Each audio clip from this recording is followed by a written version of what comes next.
I think we are live. There we go. Cool. Yeah, got the new stream up now. So I'll just end the old stream and we'll transport you guys over to the new stream. Hopefully that'll work. We might lose a few people, you should always do, but yeah, hopefully most of you guys will make it over to the new stream. Cool. So we're back in the old realms again, and playing some Bannerlord, and we're going for a new thing. We're still continuing the Chaos Warrior of Nurgle campaign. That's going pretty well actually, but there's a lot of hard work that needs to be done. But we're starting another little side campaign. I kind of enjoyed the Magister. We did a Slaneshi kind of themed Magister playthrough, started that, but ultimately it didn't really capture my imagination. So I want to do another Magister campaign, this time we're going to be role playing as an Inquisitor or a Witch Hunter captain, but no, more of an Inquisitor. We're going to be like a 40k Inquisitor themed Witch Hunter who's got magical powers and has an entourage of powerful warrior priest bodyguards, essentially. So the whole idea of it is to get like super tough warrior priests. So there's like 3 or 4 different versions of this you could do. You could have a warrior priest. You could play as a warrior priest, and I think warrior priests end up getting 5 extra companions in their career tree. So if you haven't seen this mod before, you can play as these 6 different races: Empire, Bretonnia, Vampire Counts, Azerai, Aenir, and Musion. We're going to be playing as the Empire man today. There's a bunch of different careers that we're going to choose at the end. Actually we'll get to the careers and then we can talk about it, I guess.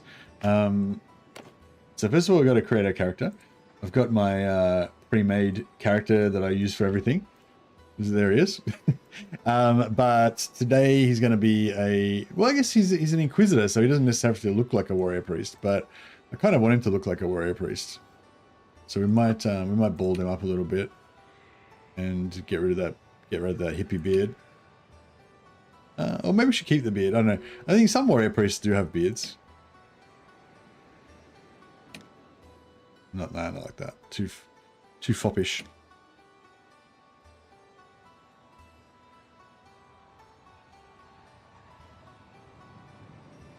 What kind of beard should we go for? Justicar Avatus Safrax stands ready. Nice. Thanks so much, I appreciate it. Shave my head. Yeah, I shave my head so I can be a warrior priest.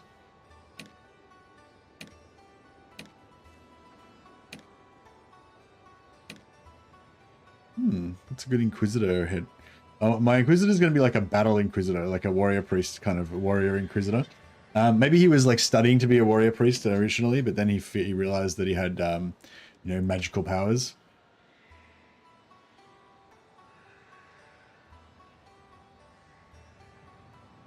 And so he's become a warrior priest. I mean, he realized he had magical powers, and so he got inducted into the Inquisition as well. This is a weird like 40k Warhammer Fantasy crossover we're doing here, but you get the gist. All right, and my guy's going to be pretty staunch.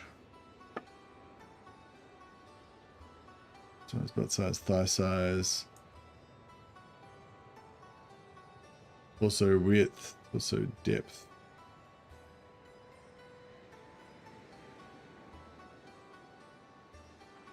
Just with neck size.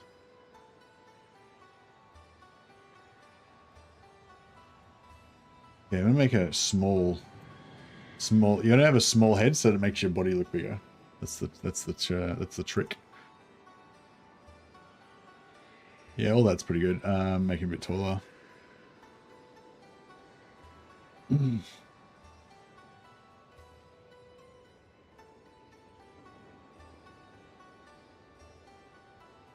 Bit thicker. All right, so he's a beast of a man. He's a warrior, but he's also trained in mystical arts, and he leads a crack team of Grey Knight warriors, Grey Knight warrior priests. So we're a special order of witch hunters and warrior priests that hunt heresy, and our clan's going to be called the Grey Knights.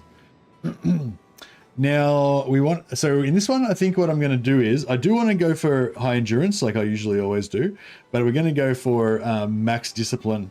So I'm going to go for 10 discipline and try to go for like 5 gunpowder, 5 magic, and 5 faith, and try to get all 3 of these maxed out at like 330. That's the plan. And then simultaneously we're going to try to get to 10 endurance as well. So we're going to have to get a lot of experience to get that, but yeah, we'll see how we go. So Imperial Nobility gives us vigor, don't want vigor. Sergeant gives us control, don't want control. Like they give you different skills and stuff, but they also give you attributes. The attributes are generally a lot harder to come by than skills, so I tend to focus more on what attributes we get, not so much on the skills.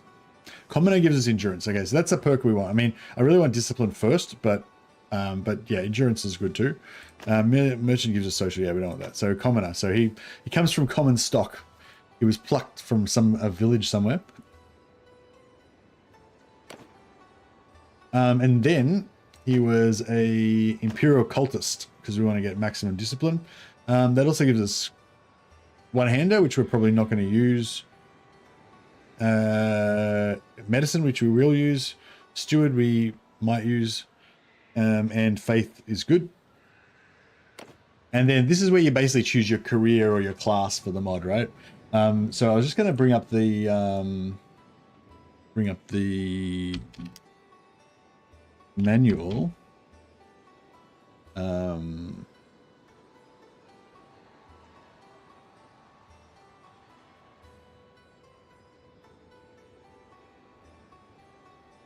And also the max skills template.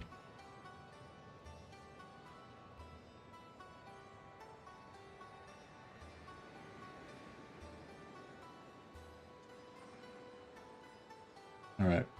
So yes, this is the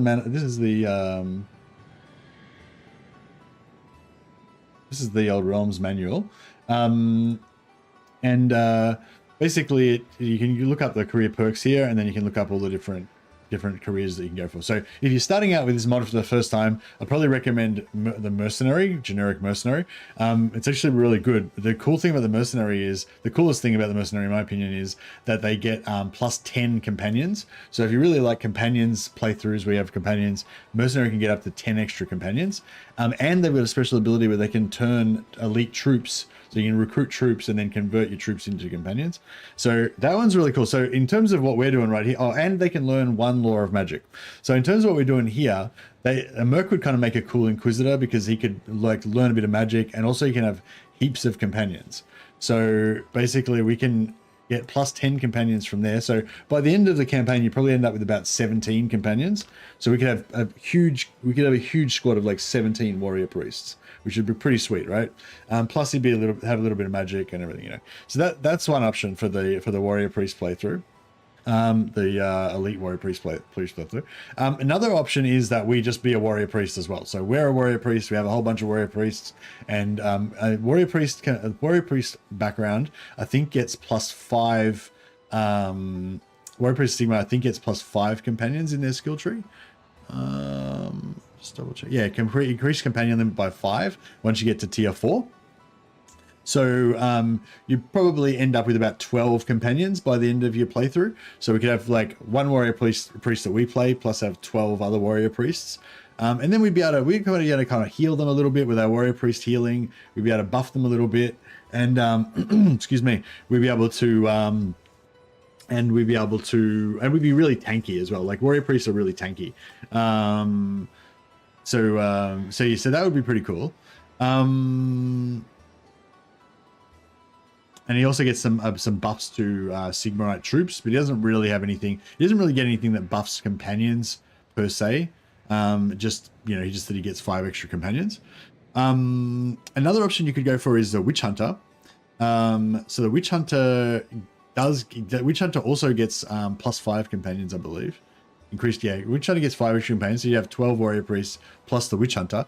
Don't get any magic, but you get some buffs that are kind of good, especially for gunfighting and stuff like that. And that could be kind of cool. The Witch Hunter gets elite retinue elite retinue troops, so super high tier infantry that have pistols and decent armor and really high skills. So they're really good in short range gunfights, basically. They're really cool, and the mark system that he does is actually kind of fun to play around with, but it's pretty it doesn't really do much until quite late in the campaign. Like once you get to tier 4, it doesn't really do much until then, and even then it's one of the weakest. I'd say it's probably one of the weakest tier 4 careers in terms of their mark ability, but the Witch Hunter retinues are quite good. But anyway, thematically, Witch Hunter works with the Inquisitor. It's kind of cool, you know. He does have a buff where he gets 50 additional hit points to all of his companions. So if you want to make our super squad of Grey Knight, Grey Knight dudes, Grey Knight warrior priests, then 50 extra hit points for each one would be pretty sweet. Apart from that, he doesn't really buff them at all. He buffs their damage a bit indirectly by marking targets, and then they can shoot the targets and get some buffs of that. So, you know, that's kind of cool. But if we go for a Magister,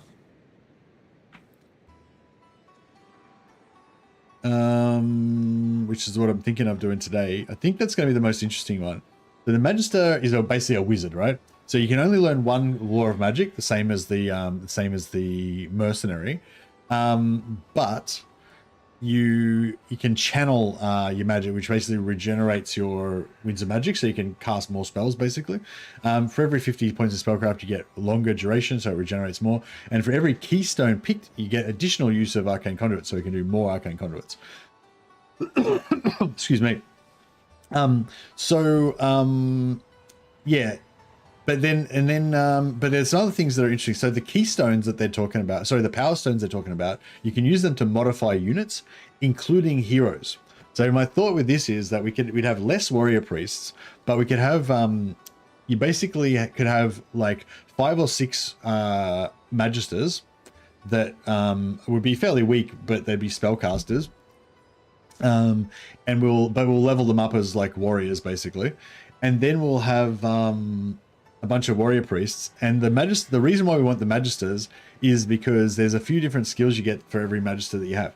So if we have 6 magisters, you get for every type of college wizard that we get 10% more prestige from combat. So if there's 6 types, so if we have 6, we get 60% more prestige. Also, Arcane Conduit also refreshes their winds of magic, so they can cast more spells and stuff. But also, yeah, for every varying Imperial Wizard, it reduces the Power Stone winds upkeep by 5. So if we have 6 of them, it reduces the cost of the Power Stones by 30%. So if we have like I think Power Stones the max ones cost like 50 or 48 or something like that. So with this, then they'll only cost like 32. So we have more of the max level ones. But even if we just use the lowest level ones, it'll give us more uses of our refresh. And also, every Magister in your party gives you an extra 4 winds of magic. Also, it says Arcane Conduit resets cooldowns of spells, halves duration. So one thing I was wondering about as well is if maybe Arcane Conduit also resets the cooldown of prayers, because that would be really cool if it does. If we've got like shitloads of warrior priests and Arcane Conduit resets their cooldowns. I don't know if it does, but it would be pretty sweet if it did. But yeah, that's one thing I wanted to try out. But anyway, so basically the gist of it is the power stones, right? So there's one power stone I think that gives 40% physical resistance. So I was thinking we probably won't be able to afford to put those on all of our warrior priests, but if we potentially have say 6 warrior priests, we might be able to afford to put plus 40% physical resist on a couple of them, and some other like maybe 20% physical resist on all of them. So yeah, that'd be pretty cool, right? I think that's better than the 50 hit points that the Witch Hunter can give them. And just kind of more interesting as well, because we can switch around the power stones. Like we can make all the warrior priests do extra damage, or we can make them all resistant to fire, or all sorts of cool stuff like that. But anyway, so I'm going to try Witch Hunter. We're going to try Magister for this playthrough, but I might try it again some other time with Merc. If this doesn't feel right, or I don't enjoy it or whatever, then yeah, Merc is probably, yeah, Merc gives you more dudes, right? So if you want like 17 warrior priests just all going ham, warrior priesting the shit out of everything, then Merc is probably the way to go. But yeah, I feel like the Magister is going to be a bit more interesting because we can go for like different types of, we can modify our guys to make them extra strong, basically. Anyway, we'll give it a shot. And also I want to have lots of guns as well. All right, so this was a situation we're going to go Magister. Now one thing we have to decide as well is which law of magic we're going to use. So we go for Bannerlord, the hardest difficulty. Go for Iron Man mode, so we can't reload our saves. And yeah, we're going to be called the Grey Knights. I don't know if there is actually a Grey Knight sigil. I guess the Grey Knights just have the Inquisition symbol, don't they?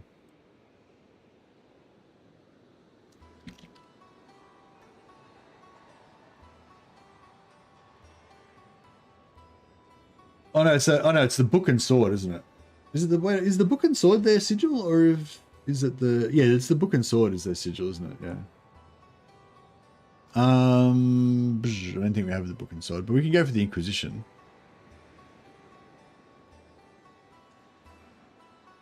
Yeah, because my character's an Inquisitor. That's my vibe.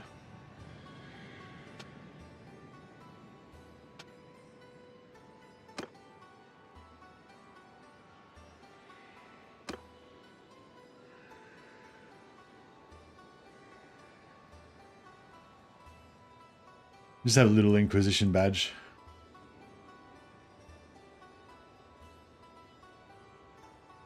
Red on black, yeah, red on black would be Inquisition. But I sort of thought, white tabards and stuff for our troops could be cool.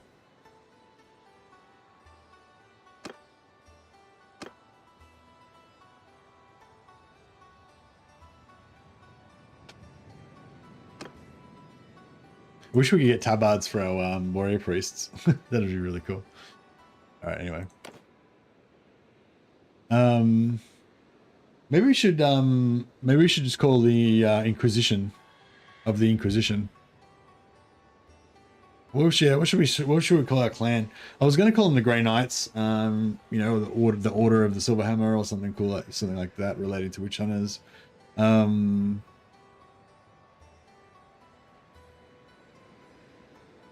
The Grutzerin, I don't know what that means. The Grey Knights kind of suits, though. That's our order of witch hunters in the Warhammer world are called the Grey Knights, because the Grey Knights don't exist in Warhammer Fantasy. That's the name of our witch hunter order. Grauritteren means Grey Knights in German. Grey Knight Inquisition. Yeah, no.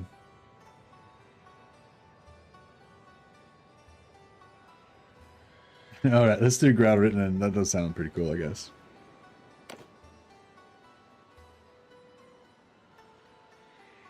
Grauritters.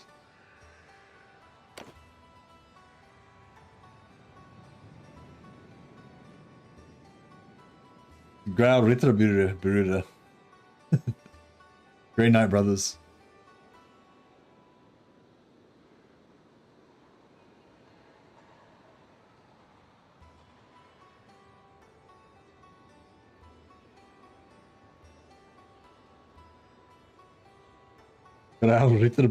Is that Grey Knight Brothers? Grey Knight Brotherhood.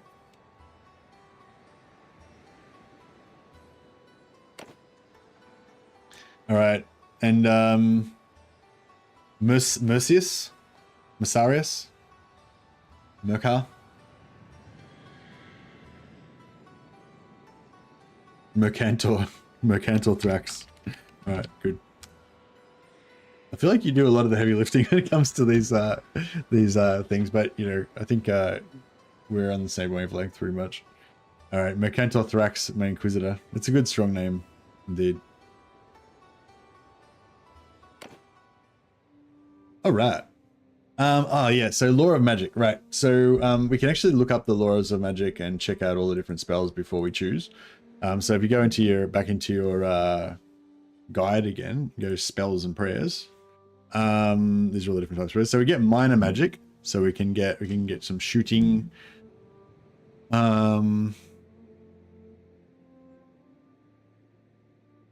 Get a little self heal that's really crap, but it's, you know, kind of keeps you topped up. And this one I really like, Dry Winds for the Desert and Knock Down Victims. Is really good for knocking cavalry off troops. Light and Heavens are probably the most Psycho-esque. Life is Biomancer. Yeah, I was thinking Life might be the way to go.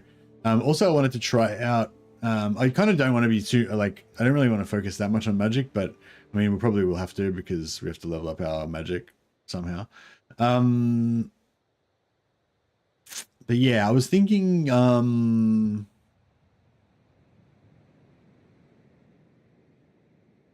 know, fire might be good for damage.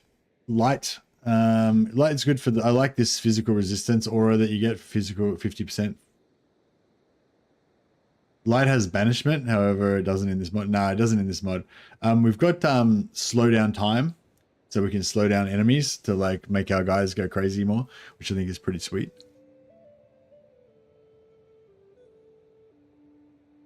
I'm kind of looking for stuff that's hexes and stuff that only affect enemies. So yeah, so we can, like, once we get our Grey Knight squad going, so I can throw buffs on them and stuff, or debuffs on the enemies or whatever. So yeah, so we can heal ourselves, but it's expensive heal. Slowing down time and teleporting a Grey Knight flavor, yeah, for sure. So light, yeah, so light magic's cool because light's kind of like on that kind of holy magic vibe. So light's cool. Thematically, it's cool. It's got a heal. It's not a very cheap, efficient heal, but it's okay. It's got the physical resistance buff, which we'd stack on top of the physical resistance our dudes already have to make them just like, you know, unkillable for 50 seconds, which would be pretty sweet. I've got Net of Emmentalk, could be good as well for if we're going to be very shooty, which I plan to be pretty shooty. Yeah, Net of Emmentalk's really good for guns, yeah, for sure. And later on we get Byron's Time Warp. So there's 3 good spells there that we kind of want. Not very good for damage though, not very good for leveling up. Doesn't do much damage, slow to level. Fire, really fast to level, does a lot of damage. We get fireballs, so we're going to just blow up huge amounts of dudes. That's pretty cool. But we can also get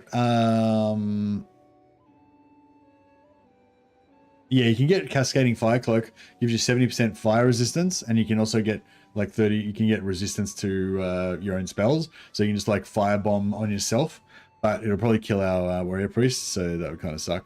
You can get Flaming Sword of Ruin, so that it can buff the damage of your warrior priests, but apart from that, there's nothing really there that's going to be that good. Thematically though, fire is pretty cool for Witch Hunter. Lore of Heavens. So Lore of Heavens has got some pretty cool stuff. Wind Blast is good for just knocking over enemies, but it will also knock over my own characters. Yeah,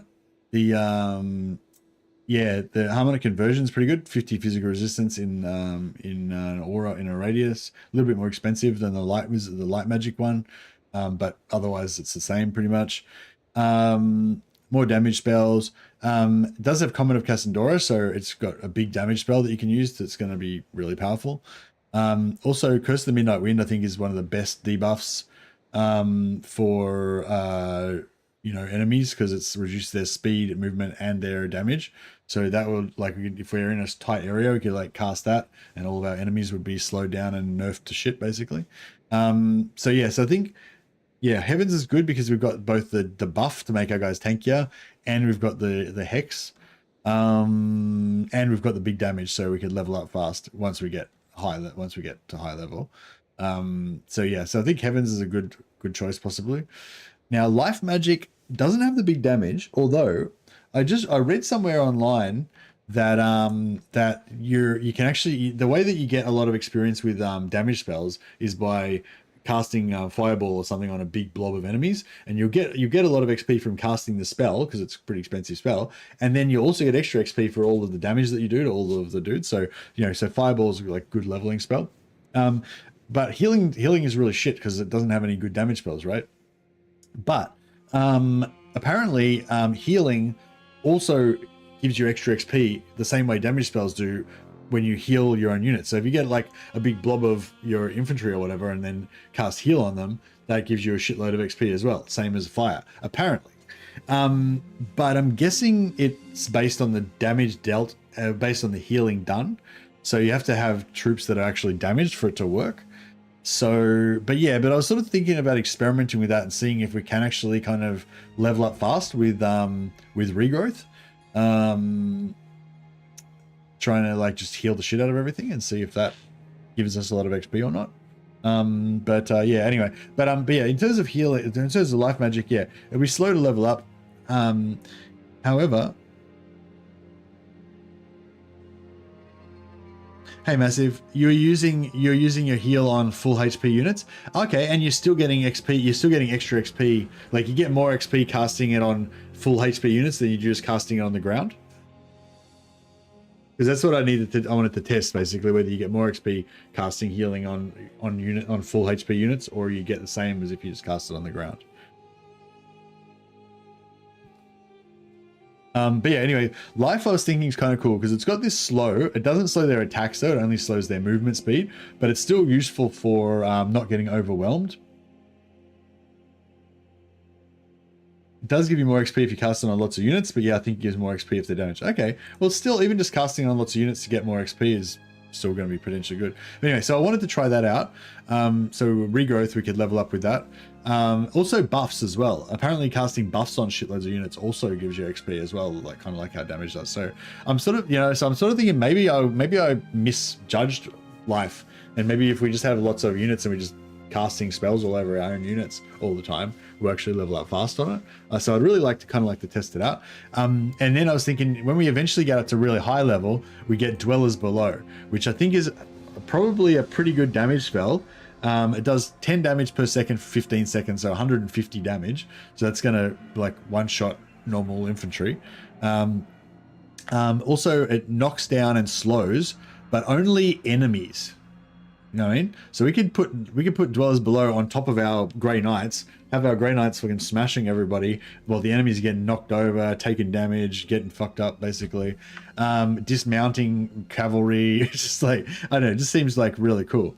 I have a life wizard who's leveling up faster than me because as soon as the battle starts, he just spams a bunch of buffs. So I'm sort of thinking I want to go life in this particular instance.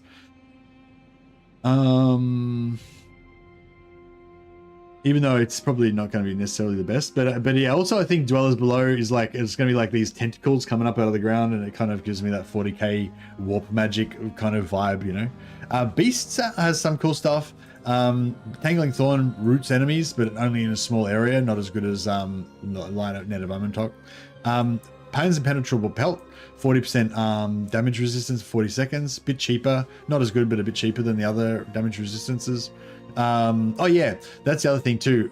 Bark Skin, 50% physical resistance, but it lasts for 80 seconds. So it's like way, it's better. It's a little bit more expensive, but it lasts way longer than the other two resistances. So I'm looking forward to whacking that on my guys and making them all tough as shit. Yeah, Pan's a little bit cheaper, not as good. Hailstorm drops damage down, but it will hit my friendlies as well. It's got Flock of Doom, which is a hex, which you can use to it'll only attack enemies, not your friendlies. So we can cast that on ourselves, which is pretty cool. Only does light damage though. And yeah, there's also Curse of Amra here. 15 seconds, reducing movement by 35% and attack speed by 50%. So that one's pretty cool as well for like just debuffing enemies. That's the only thing we don't get a debuff like that, a slowdown debuff with life, but I don't know, I think that's okay because I think that Dwellers will be even better. Metal gives you the best buff, 60% physical resist. It's only for 45 seconds though. But yeah, that's the stronger one. Also, Quicksilver Swords, the guys do extra damage, helps you guys level up a little bit. But we can get these both on our, we can have allied wizards that can cast these spells as well. So, you know. And then, yeah, it's Final Transmutation. I think it only affects enemies, so that would be pretty cool. Yeah, continuous damage and slows them down. So yeah, it'd be pretty cool. But yeah. Yeah, anyway, I think I want to go live just to try this whole buff thing. Oh, I just realized I didn't have the I was looking at this guide and I was referring to all the different spells and stuff. I just realized I didn't have the guide up the whole time. But anyway, yeah, that probably would have been more visually interesting for you guys if I had been showing the actual guide at the time. But yeah, we've kind of covered it now. All right, I think we're going to go Law of Life. See how this buffing thing works. All right, so yeah, so the mission is to get one of each different Magister, and then or less. Maybe we don't need all of. Maybe we don't need that many Magisters. I don't know, but no more. Definitely no more than one of each, and then Biomancy, Discipline, exactly, and then the rest Warrior Priests. But I think I might start getting Warrior Priests first, because the Warrior Priests can fight in tournaments, and they're you know, they don't usually win, but you know, they're not too bad. I would also really like to use. Hey, what do we want to do first? I think we want to go for Spellcraft first. Yeah, Spellcraft, Gunpowder, and Faith. We can't level up either of those with. We can do Spellcraft, Medicine, Steward, and Tactics. I was thinking I'm probably not going to worry about Steward, save some points, and I'm not going to be an intelligence character anyway. So I'm going to skip Steward. I might skip Medicine. I might take Medicine initially, but then respec the points out and let somebody else be the doctor maybe. But I don't know. We'll see how we go. Let's see if we can. Ooh, about to get rolled. All right, let's get a horse going so we can get a bit more speed.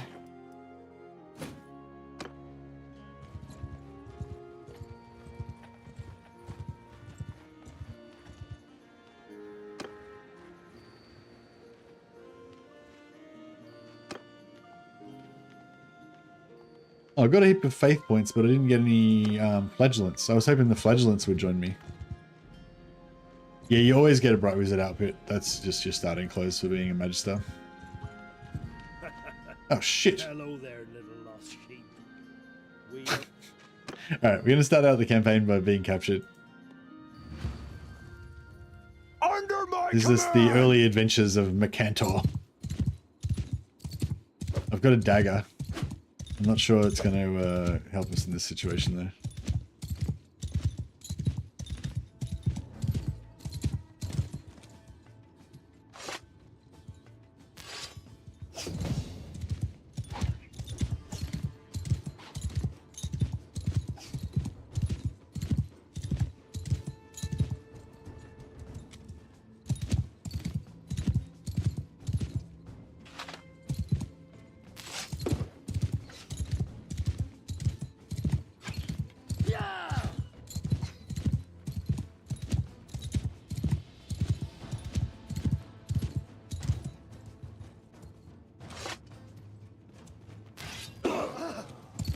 Beautiful. Okay, so far not so good because we're gonna get killed, but I'm gonna just ride around until my magic recharges, and maybe we can eventually run these guys out of arrows. Never really thought about that, but that could work.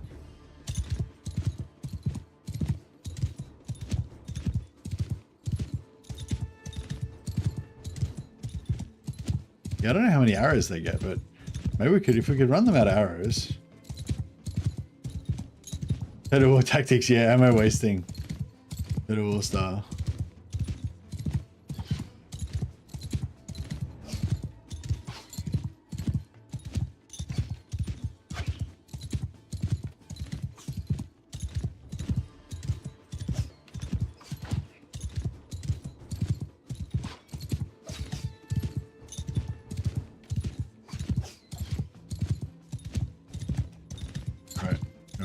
right around this side, right around the other side, and try and get away from him a little bit.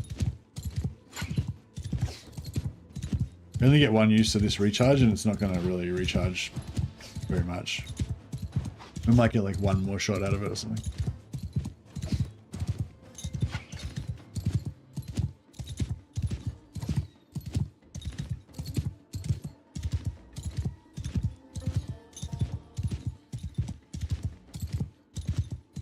Alright, try this.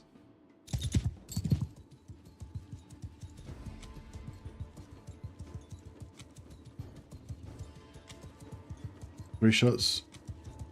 Three shots.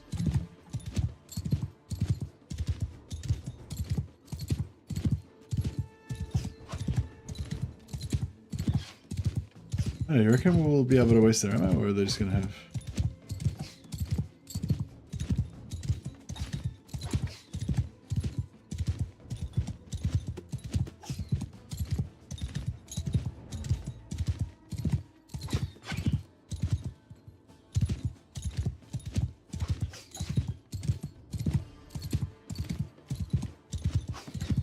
Because we can do 3 shots, so we can probably kill them if we make sure they hit all 3 hits them.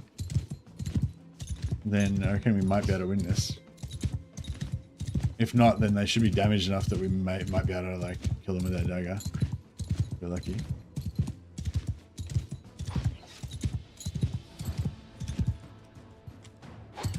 Mercantile Thrax on his way to meet his detachment of Grey Knights. Oh, we got him. Okay. Oh shit, no, one's got still arrows left. Fuck.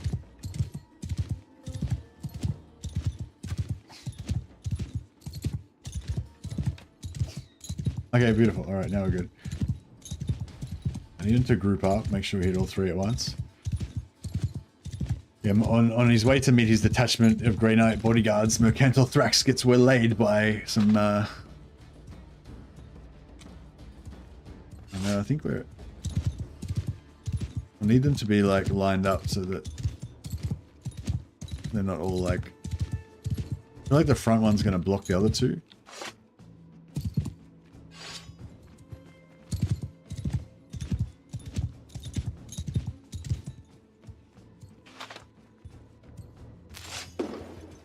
Yeah, I only hit 2 of them. Fuck. Alright, it looks like we're going to have a duel. We're going to have to fight some of them.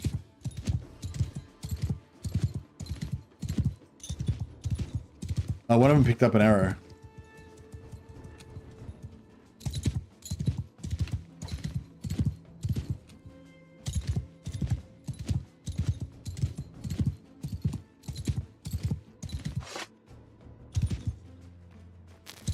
That's got all 3 of them. Okay, cool.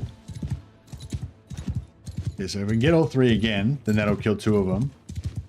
But if we only hit 2 of them, then we might be left with either one with lots of hit points, or we might be left with 2 of them with a few hit points.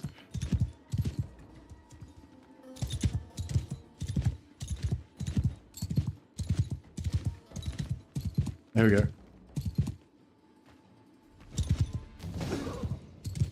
Alright, one left.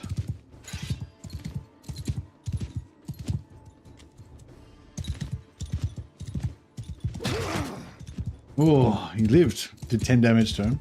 Or 12 with the horse charge as well. Yeah! A Titan.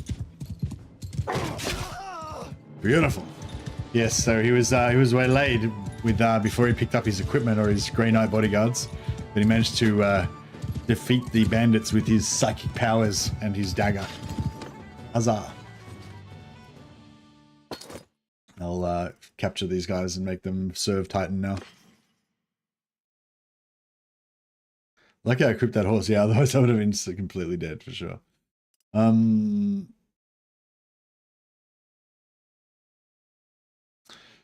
This body armor is lighter than the one we're wearing.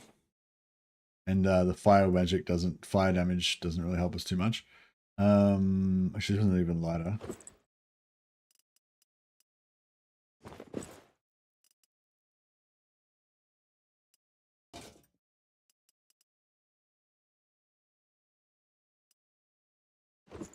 Slightly lighter. All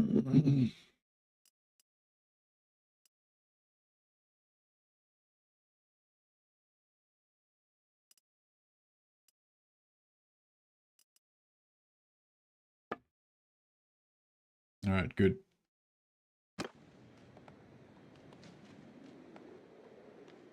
Killed 2 and dueled the last one. That's right. But we didn't get any. We didn't get any Sigmarite followers there, so I don't know if we can get those or we have to, or not. But yeah, we'll see how we go. Okay, so there's a gold wizard here that we could recruit. He could be our initial blacksmith assistant potentially, but we don't. Sorry, we don't have the money for him right now. But yeah.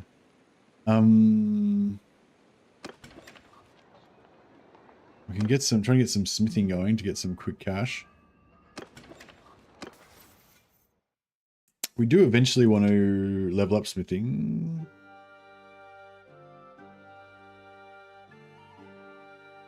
Yeah, we'll just go smithing. It's fine.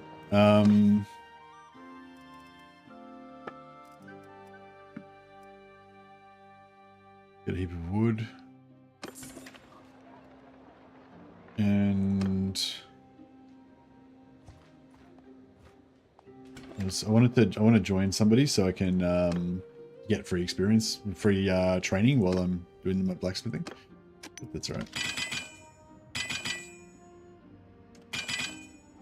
right. So yeah, a good trick if you're buying stuff, if you're not playing iron price, a good trick for early blacksmithing is to, if you've got enough money, is to buy something expensive and smelt it, and it'll just like straight away pump your blacksmithing up really high. But we don't have that much money, unfortunately. We can get rid of that scout barding, that's pretty expensive. That hat's worth 482 actually, we'll get rid of that.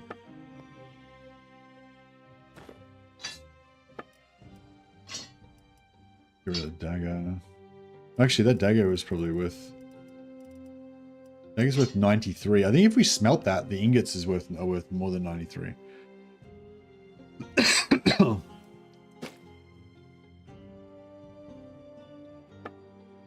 Let's get a basic horse harness.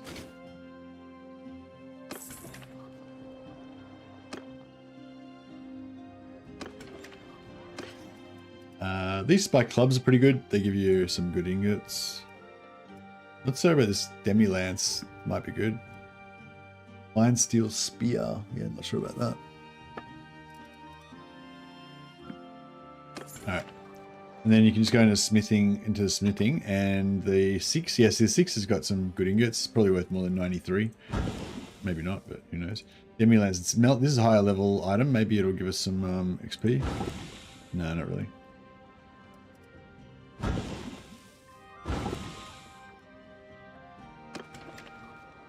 Yeah, no, that's not really that good. But yeah, if you hire a companion who's got like a high level Tor weapon or whatever, then yeah, you'll get good XP from that.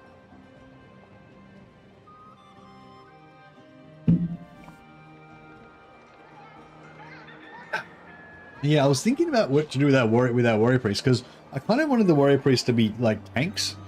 So maybe give them like one-hander and shield, but like, yeah, I don't know. I mean, they'll level up slower that way, and you know, I don't know, it might not be that great. But if we're gonna have like 6 wizards, then we're gonna have a fair bit of DPS from wizards. Plus, we can probably have like, you know, Empire guns and cannons and things as well. So I don't know if I want the warrior priest to be like, you know, to be able to kill through heaps of enemies, or I just want them to be as tanky as possible. Because they won't be that tanky, because against, well, you know, they might not be that tanky against ridiculous numbers, because the shields will just break and then they'll be having crappy one-handed weapons. But yeah, I don't know. It is what it is. We'll see how it goes.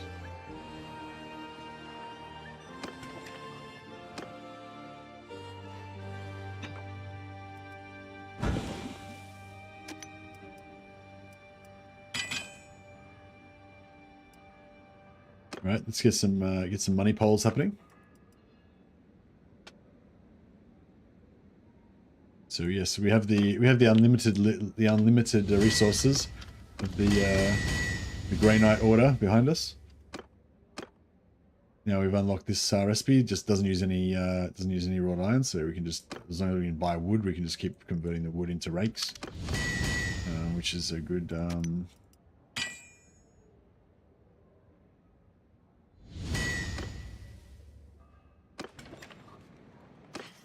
Which is good for us. Now that we can basically just make money from smithing.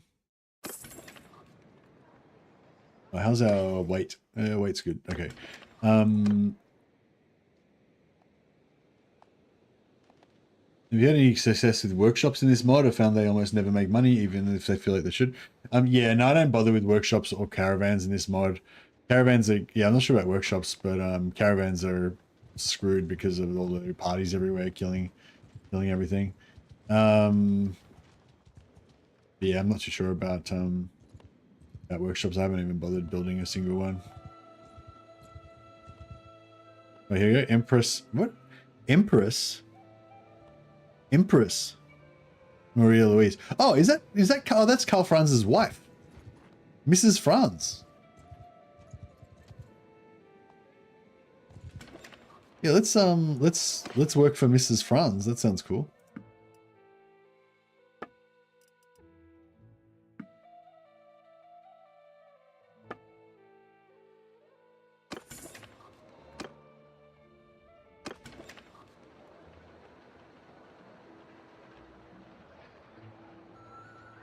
So let's go to the keep, and we'll join her as a hired sword while we're inside the town. I did not catch. All right. So in this mod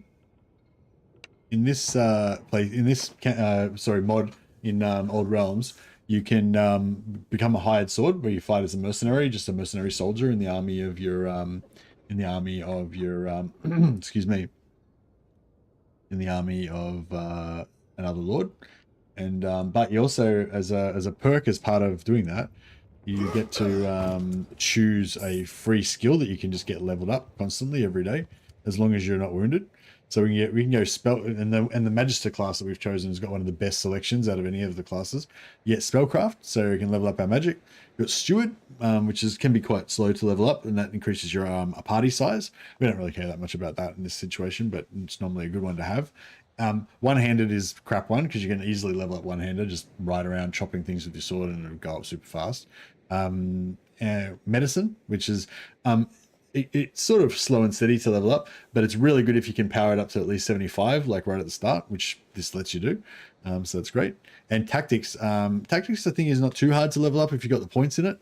But yeah, it's another one that's kind of handy. So yeah, like the mercenary is one thing about the mercenaries have the worst selection. The mercenary gets like one-handed, two-handed, gun, and I think like athletics or something, trade, and tactics. I think maybe tactics is like the only one that's sort of useful to level up. Everything else is like super easy to level up by yourself, so there's just no point even fucking using it, you know.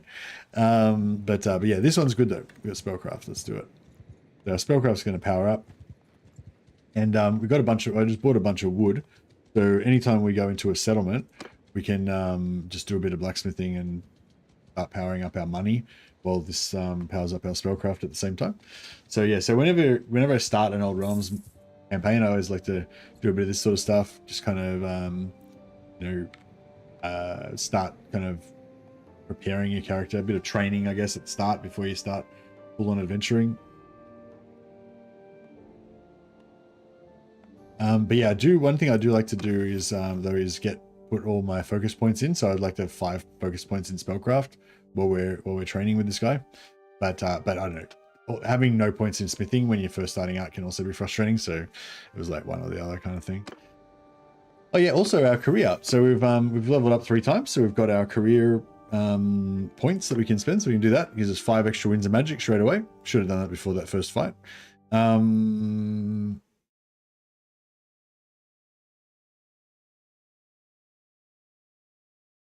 And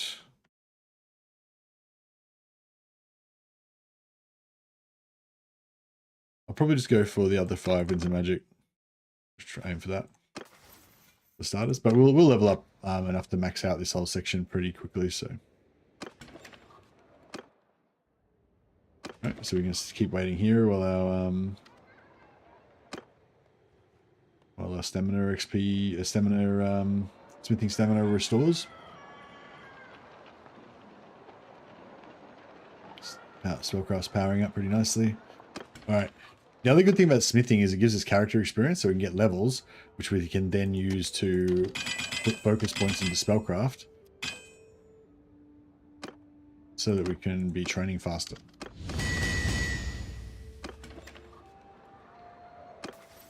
Nearly up, nearly halfway, a bit over halfway. Also, all those bandits that we got, they're slowly recruiting, converting, so that we can recruit them into our party once we leave here. So we'll have a little band of soldiers to follow us, a little band of miscreants.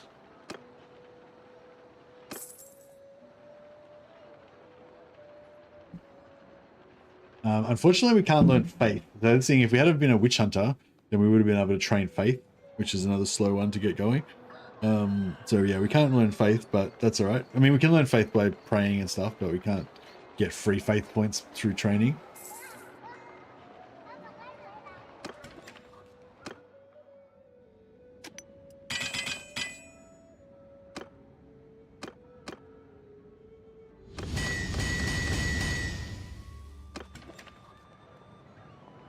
Smithing's up to 21.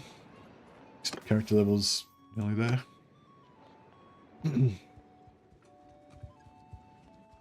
Bandits are Imperial citizens on the path to redemption, indeed.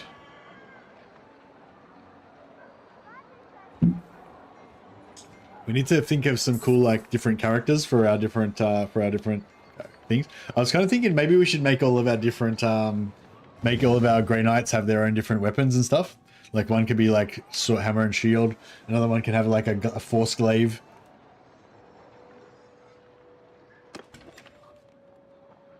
All right, another level up. So we go spellcraft, and on this one I'm gonna go. Yeah, I want to go like max faith, max gunpowder, max spellcraft. So I'm gonna go 9 discipline. Then we'll get gunpowder up, get a free point of discipline there to get 10, and then hopefully we can level all these up pretty well after that.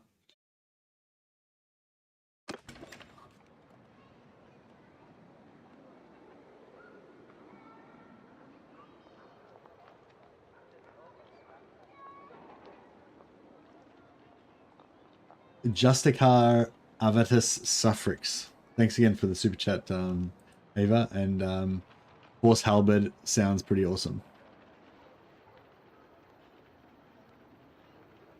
What does Suffrax stand for?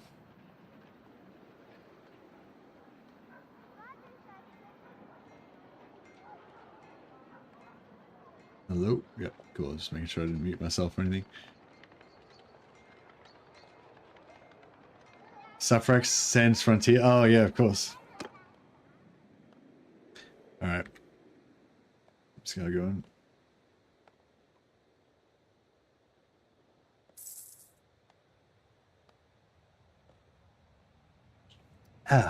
So yeah, so it's a bit of those of you who've watched a few of my streams now, you see there's a bit of a pattern. I feel like this is kind of the most efficient way to get started. Basically, you train with the Lord for a little bit, do a bit of blacksmithing, wait till you get 15,000 gold, or in this case, well, yeah, 15,000 gold. Then you hire Bretonnian knights and kill them until you get enough money to buy all your other stuff. Or we can skip that part and just blacksmith for money. Maybe it's a bit immoral for us to kill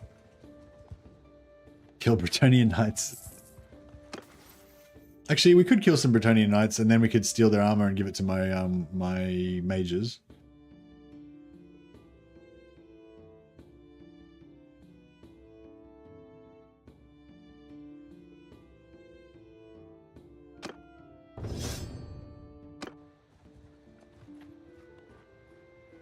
I really like the self-targeted buff, the buff duration increase, but I also really like the auto-resolve. I don't know, I'm a bit torn. Maybe I should switch it back, because we're not really going to auto-resolve that much.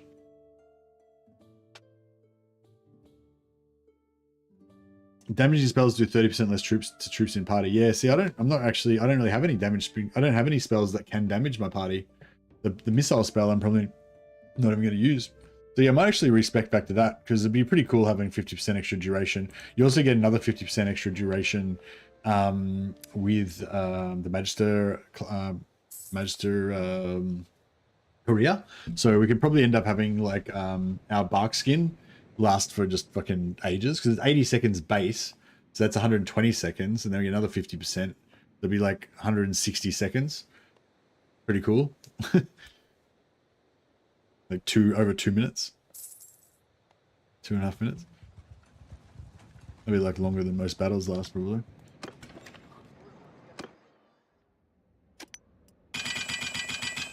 Is it compounding or additive? I don't know. We'll have to time it.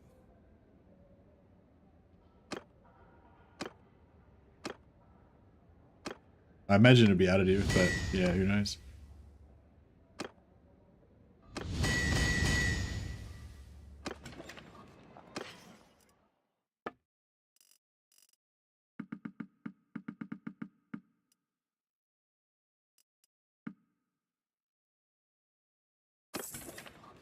So yeah, so we're making money and we're still getting our spellcraft up for free.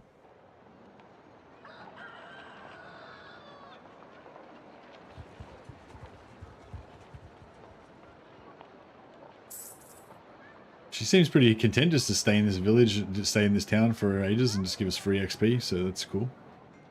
I'm down with it. What do we got here? Bright Wizard.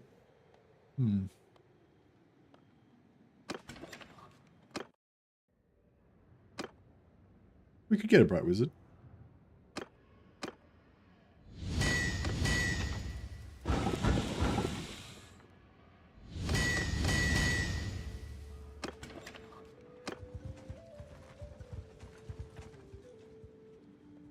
Yeah, I kind of want to get a few warrior priests. Get a few warrior priests going because they what do you call it? Give you. Excuse me. They give you they have a chance to win tournaments for us, which we're not really going to have a chance to win for ourselves.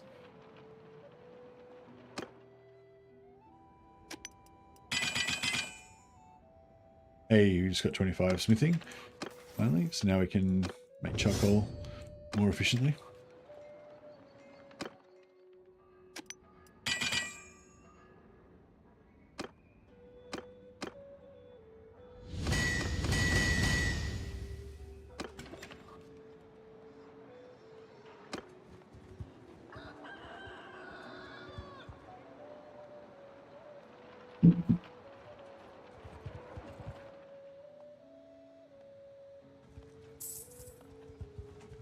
Spellcraft's still chugging along, giving us more and more winds of magic.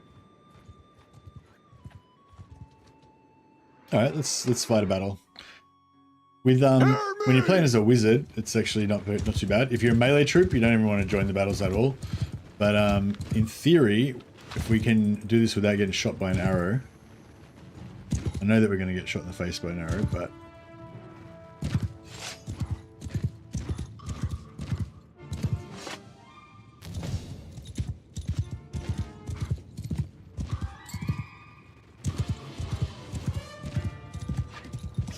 you can hear the arrows coming in.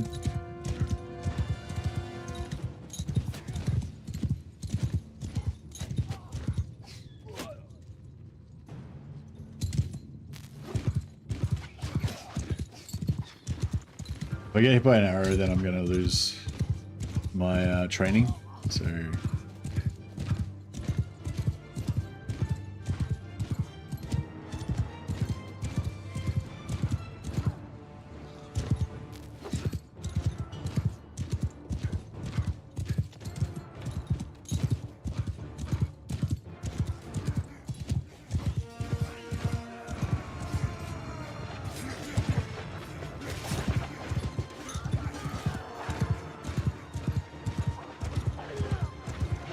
Alright. The primary objective was just to not get hit by an arrow. So we achieved that. Well done.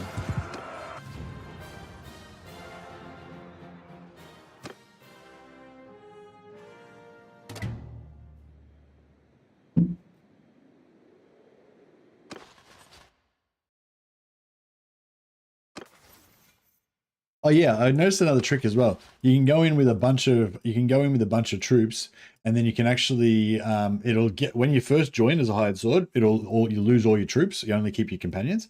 But if you go in with a heap of captives like this, you can actually put them into your party, and then I believe they'll actually fight in the battle. I'm not sure if you can get experience and like leadership and stuff from it, but yeah, it might be interesting to try it out. Actually, I might try it out now. So now I'm a hired sword, but I've actually got troops in the actual battle now. So it's kind of interesting.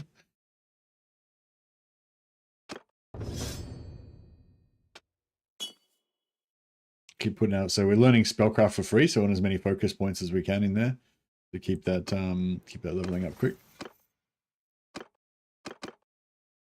Extra winds of magic. And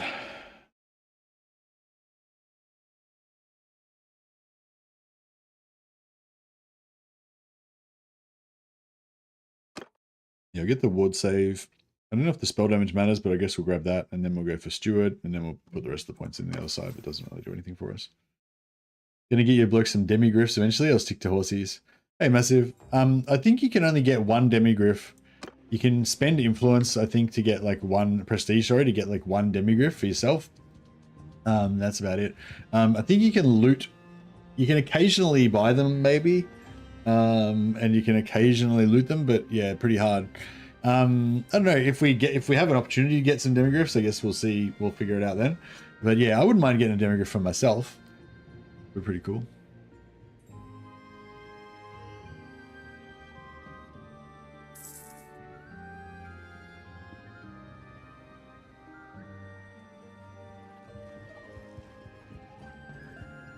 Oh, I just thought of another version of this.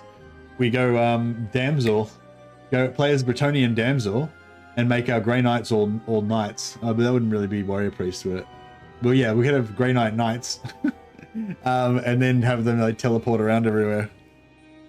The only thing that would be Grey Knight about it would be the teleporting, though.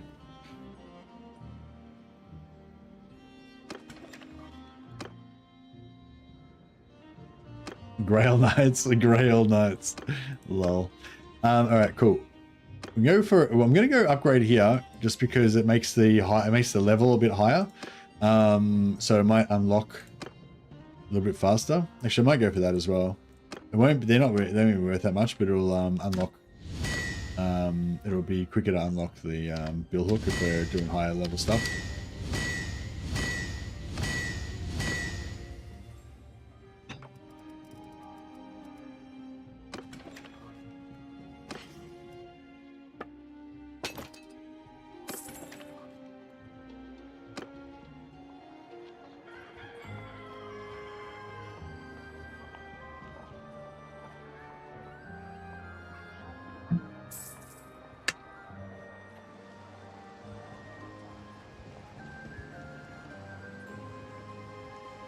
I got a bunch of the Necromancer. I captured them in prisoners and recruited them, and I sent them in to die. If your Surgeon has that perk that lets you loot horses off your dead troops, then you get them.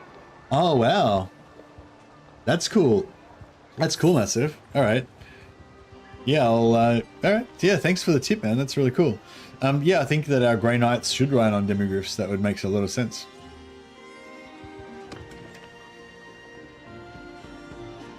Although I'm really excited about the sieges. I'm 7 hours into my playthrough and have yet to see the Wandering Merchant. Oh, really? Man, I got like 5 Wandering Merchants within the space of an hour a bit earlier. White demigriffs are slightly better than the other demigriffs. Oh, really? In what sense? More hit points?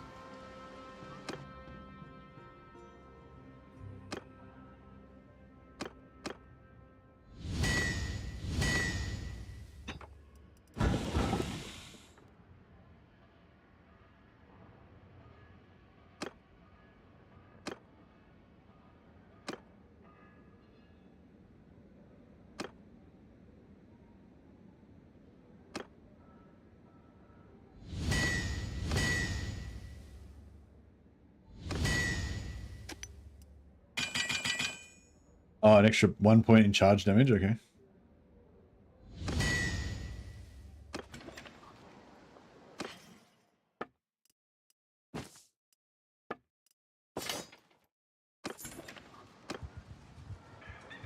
And we just keep kicking along, keep getting our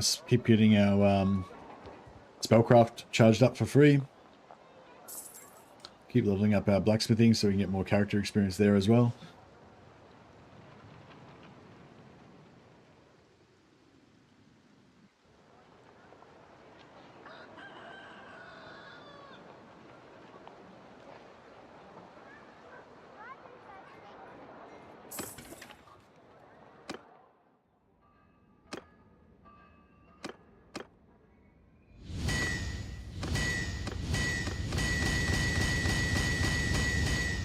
All right, now we can make these bad boys that are worth lots of money.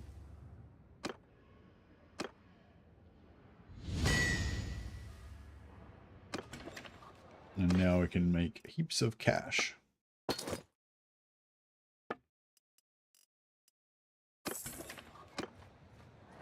And also get faster XP gain. Pretty good. Hmm.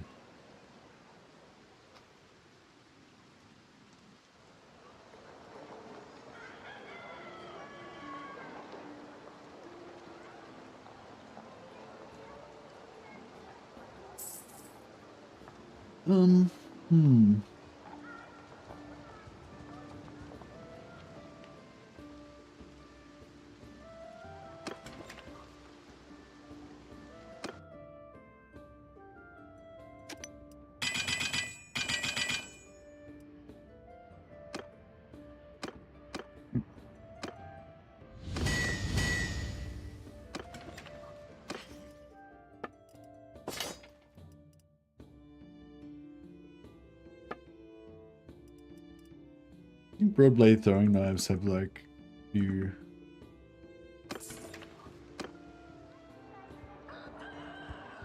have like 2 wrought iron ingots per, and then we can convert each of those into like 1,000 or 1,800 gold when we make a polearm out of them.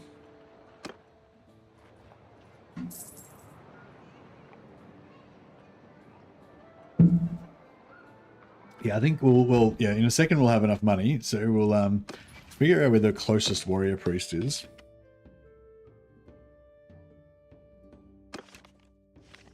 Ah, fuck.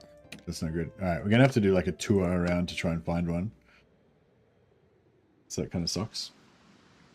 But yeah, I reckon we get 1 wizard to be our scout. And eventually we want 1 wizard to be our engineer. We can wait on that.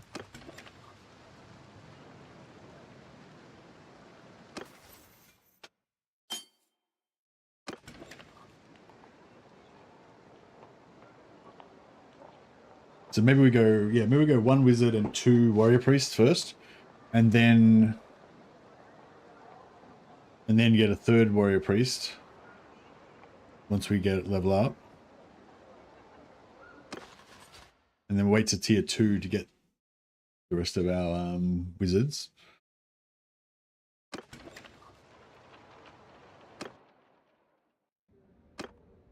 All right, so now we can make good money from these things.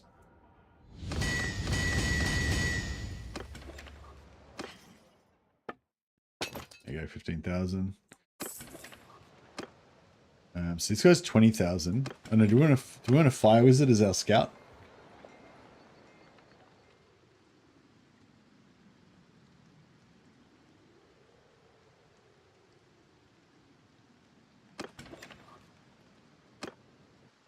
The advantage of getting him as our scout is that he's here, so we don't have to move.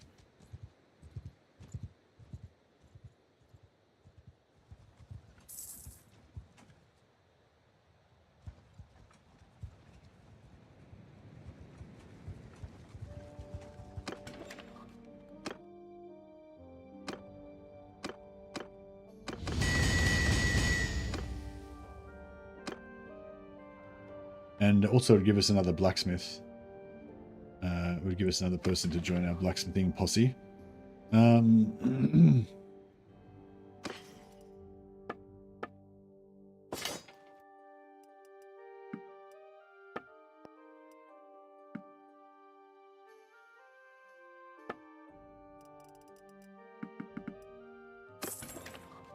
Yeah, I feel like fire is cool, pretty cool.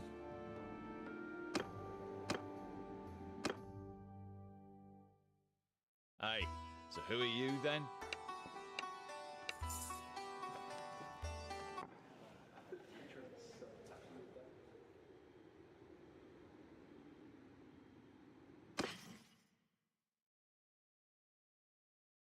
Although fire magic is probably the one magic that we don't really want. Like if we were going to have less than 6 wizards, and if we have the full 6, then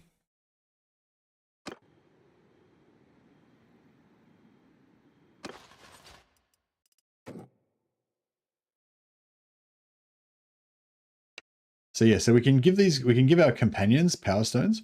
This one's adds 25% fire resistance. 20%, this one's pretty good. 20% physical resistance. So I was sort of thinking we could just put these on all of our Grey Knights, just to give them 20% physical resistance. It only costs 10 winds of magic, and eventually if we have 6 wizards, that would go down to 7 winds of magic. So I think 7 winds of magic for this. Oh yeah, this one's pretty cool. It gives them 35% physical resistance, again for only 10, which would be 7, but it reduces their speed by 35%. So that would be actually could be kind of cool for a siege battle or something where they're going to be in a really small, they won't be able to move hardly at all anyway. And then we just get really cheap 35% physical resistance. Pretty cool.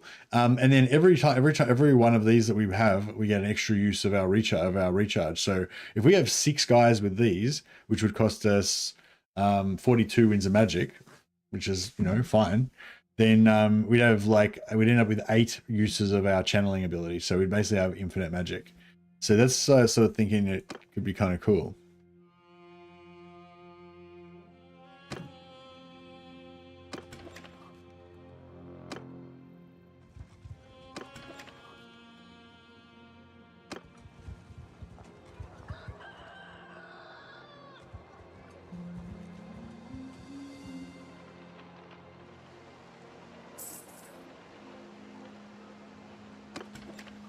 All right, let's hit the smithy again. All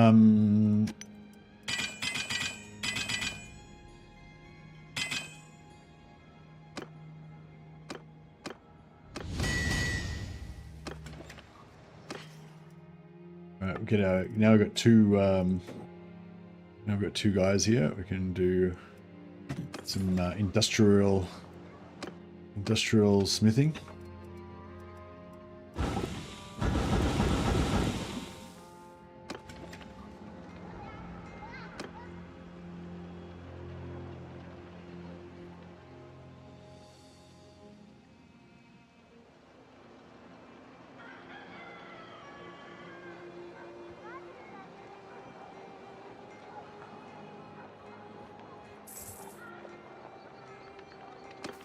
Oh yeah, so the medicine perk you're talking about,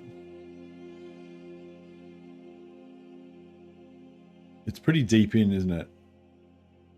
Oh yeah, 50% chance to recover the mounts of dead cavalry troops in battle. That's the one you're talking about, isn't it? Yeah, I usually take this one, 50% chance of troops getting wounded instead of killed during siege bombardment. But because we're probably not really going to care about our troops, we're mainly going for companion focused playthrough. Yeah, we could definitely do that. Steal some Grimgriffs, that'd be fun.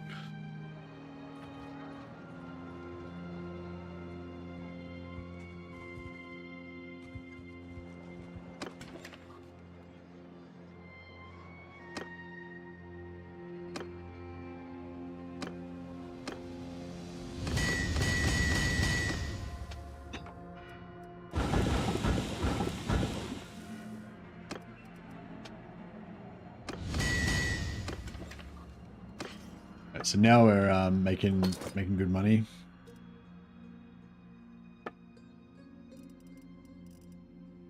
How much food we got? Not much. All right, let's get we got 1 fish. Oh, we get a couple of grain. I probably need 1 grain. 1 grain, 1 meat, 1 beer, 1 grapes. Get 1 of everything.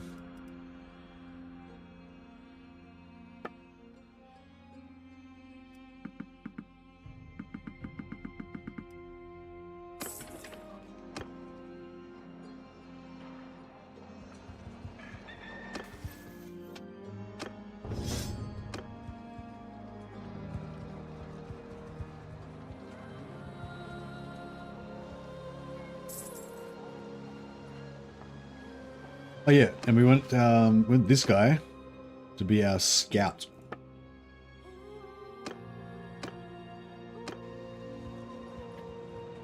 What should we name this guy? We need something like fire scout. He needs to have a surname that sounds like Fire Scout, but sounds cooler than that. Flameseer, burning eyes, but it has to not sound like he's a heretic as well.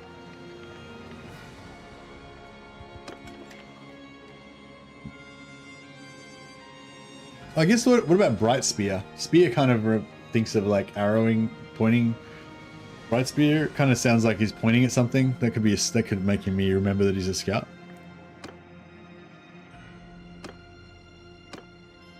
Yeah, Bright Spear sounds cool, doesn't it?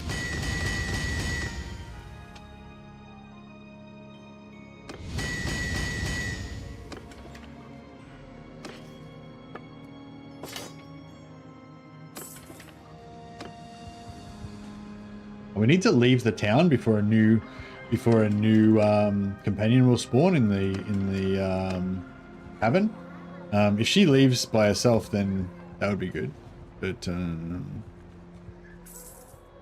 Flameseer, right? Brightseer. There you go, Nathan. Flameseer, Brightseer, Sparky McSparkface. Classic. So roleplay appropriate. I love it. Right, let's do some more smithing quickly.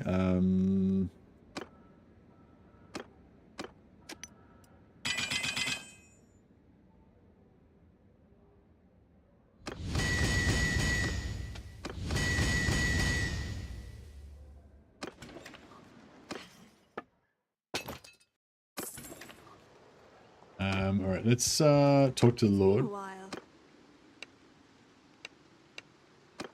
We'll quit the service, so we go outside the settlement and we go back in again. Unfortunately, we're going to lose Celestial Wizard. Kind of want a Celestial Wizard, but I kind of want to get a Warrior Priest first. I wonder if...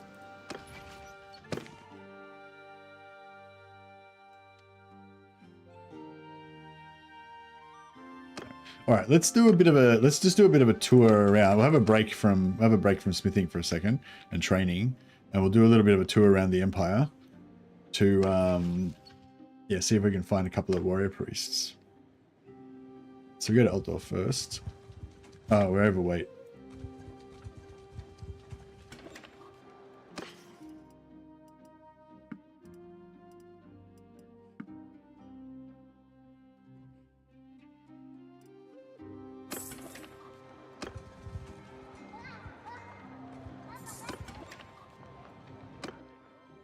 Let me just check. We haven't unlocked money pallet. No, we haven't unlocked money pools yet.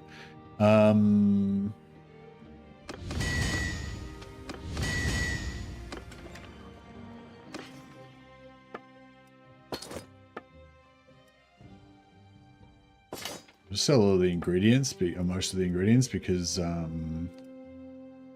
otherwise we'll probably get rolled.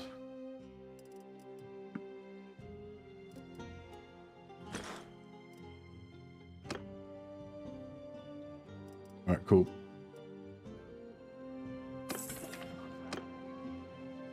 All right, let's go and pray first. Keep that faith up. Also gives you faith. Praying gives you a huge chunk of experience as well, which is nice.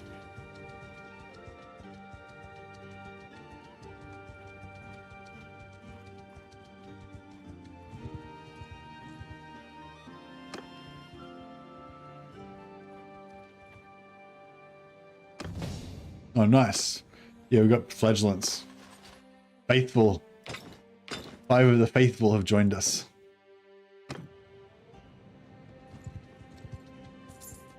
And yeah, we'll keep leveling up. Spellcraft's already up. We can also learn medicine. And I don't know if I should learn steward or I should just...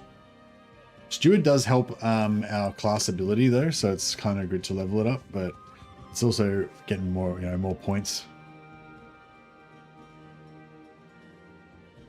focus points that we don't necessarily have to spare. Especially because I want him to be tough as well. You know, I want him to be a little weenie.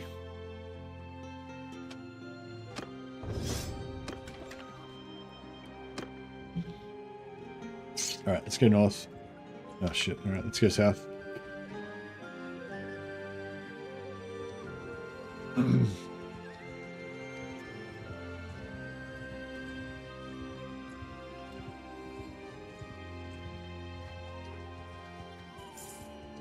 Still yet to beat the duelist event. Oh, okay. Well, once you get to really high tier as a combat class, then you'll be able to beat him, because once you've got like super heavy armor and his shots don't do any damage to you, then you can just beat him up.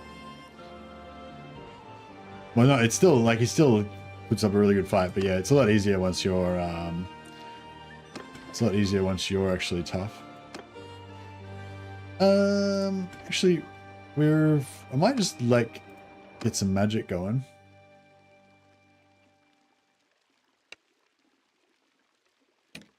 Because we can kind of make money whenever we need to. I'm gonna give him Cascading Fire Cloak, just because it's good for leveling. And I'll give him Petty Heal so he can heal himself.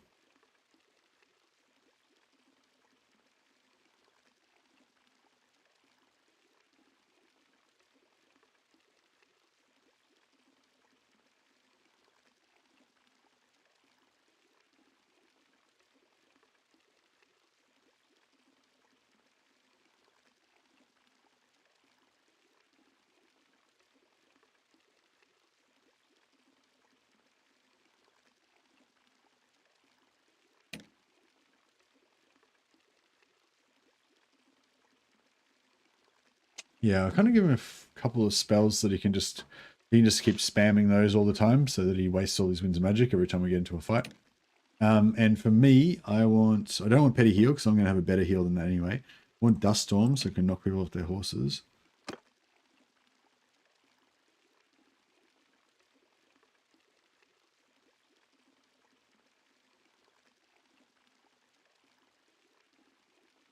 don't really want...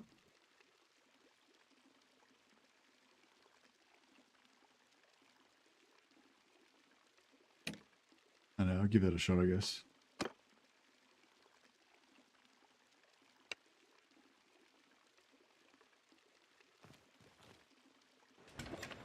Doesn't help that I'm not leveling one-handed and you get stuck to the rapier. Yeah, for sure. Yeah, I think somebody told me that the trick that they used on him was to like raise your sword up like you're going to do a downward slash, and then stab, and then do a thrust towards his stomach, and then you can sometimes get him to block high, and then you stab him in the guts. I still only get him like, even doing that, I only get him like once out of every like 5 times or whatever. But yeah, once you've got super heavy armor, so you don't die in 3 or 4 hits, then you know it's actually doable. But yeah, most of the time I just ignore him. Like, no, thank you. Thank you for the offer. I decline.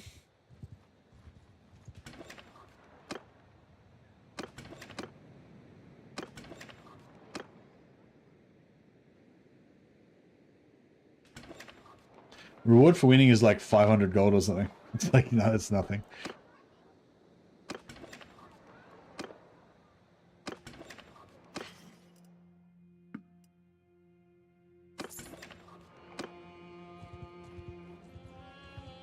I'll probably do the quest. Fool into our domain.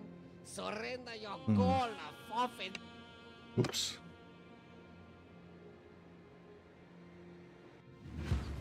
On my command! Free men! Move out! Move! Hunters! Move out! Move!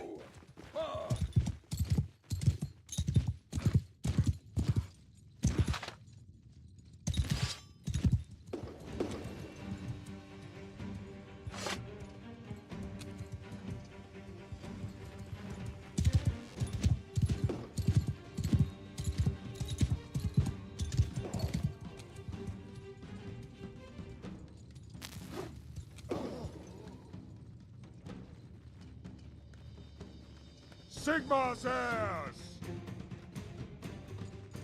Marching order! Oh, that was close. It killed me then.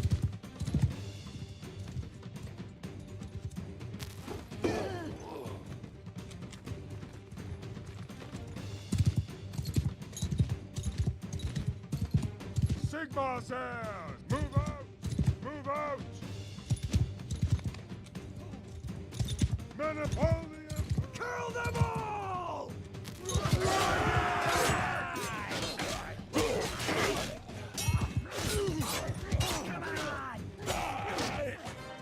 Nice.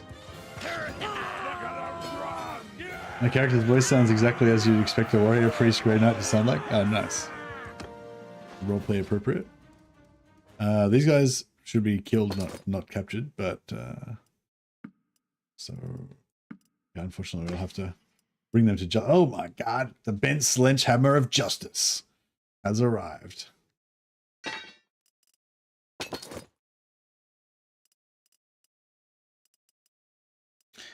Justicar Avatar Suffrax. No, we've got, well, unless you want to be a flame specialist. I assumed you wanted to be a proper captain, a proper wanted to be a proper grey knight. I guess this guy is one of my other entourage, non-grey knight, or he's a novice or something.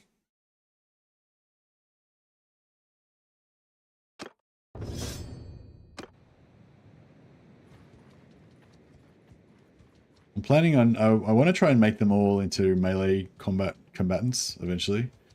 But yeah. Maybe I should go like one-hander and shield on the wizards or something so that they don't die so fast.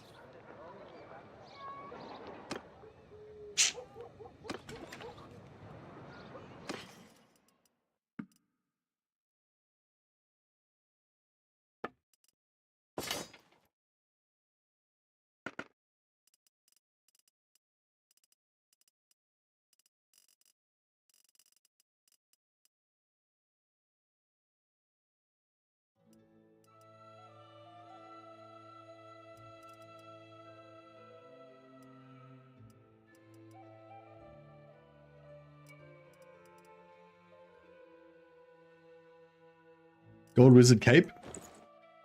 That is kind of inquisitorial, isn't it?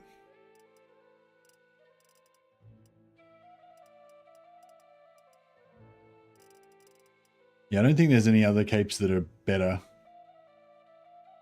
Yeah, I think that's pretty good. Put that, but then like have some like heavy armor, like a warrior priest chest piece or something. Put that over the top. There's celestial wizard shoulders, but they're lightning. We don't want that.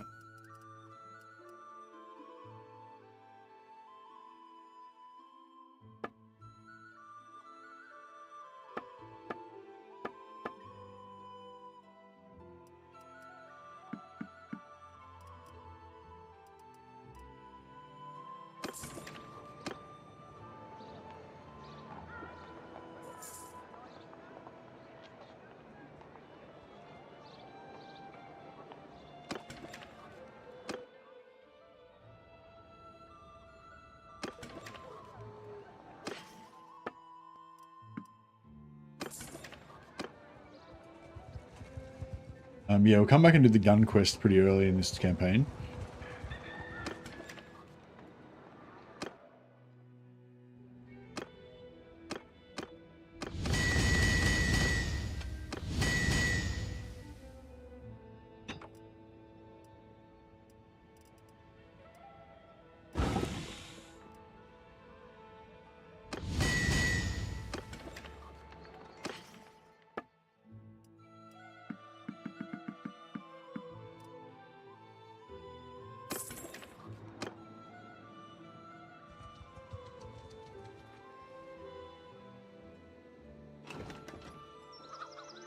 Oh, I didn't mean to click on that. We'll go to Mysim. We've got to go and get our squad together. 27, so we need 23 more. Should we hit these guys? I feel like we can handle it. Oh, I should have got sold those cultists into slavery. I forgot. Under my command! Oh shit. Marching order! Hear me! Marching order!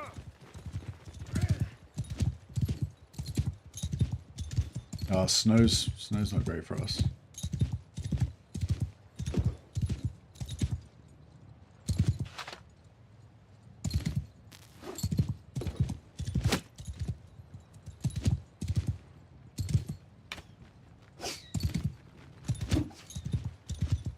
Oh no, bro, fuck off. They just shot me in the face with a fucking spell. Dickhead. I'm not sure if I can afford to, I'm not sure I can afford the healing spell either.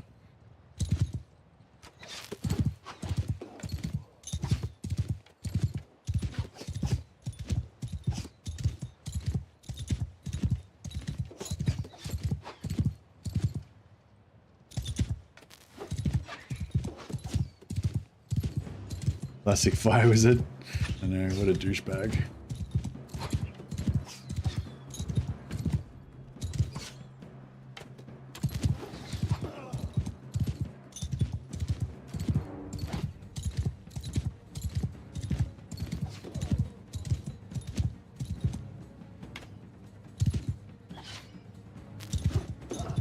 Alright, now we're sweet.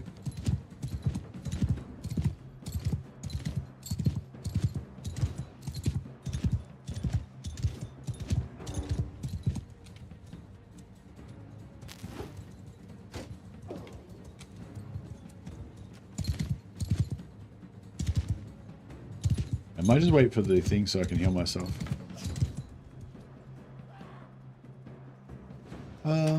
Actually, I don't really need to heal myself because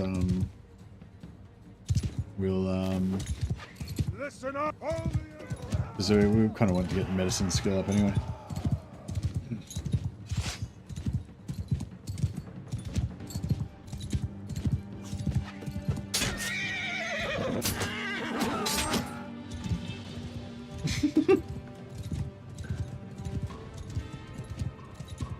His razor-sharp wit was matched only by his strength of arm.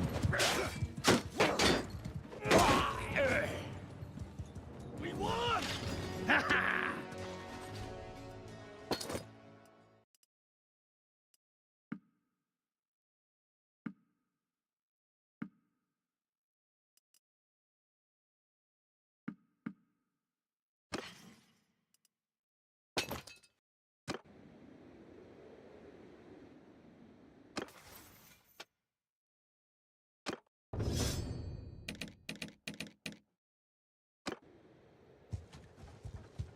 Alright, let's go to Mason.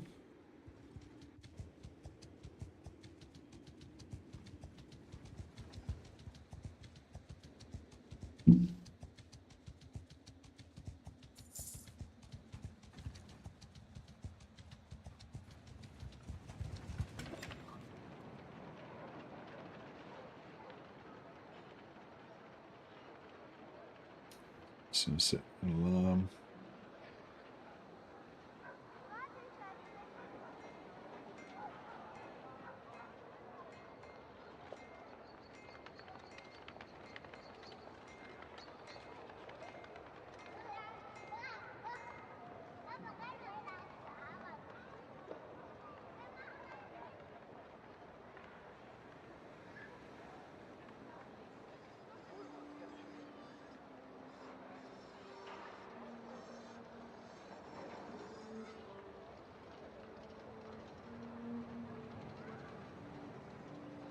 If you end up getting a demi group, you might want to respec back into charge damage.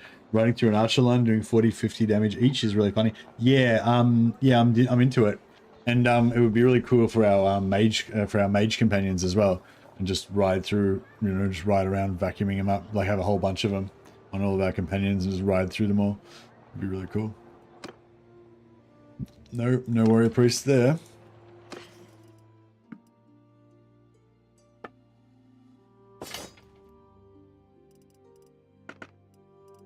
I think of some sort of light. See, this is like a light. It's a fairly low armor, but it's not light. It's pretty heavy. It's not super heavy, but it's it's not light basically. Yeah, I don't know if there's anything that's super... Like, look at that, 12 weight.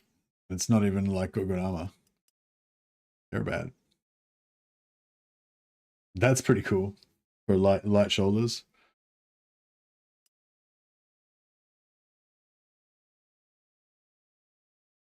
A little bit heavier than ours, but it's a Life Wizard robe, so it's got a bit of a bonus on it.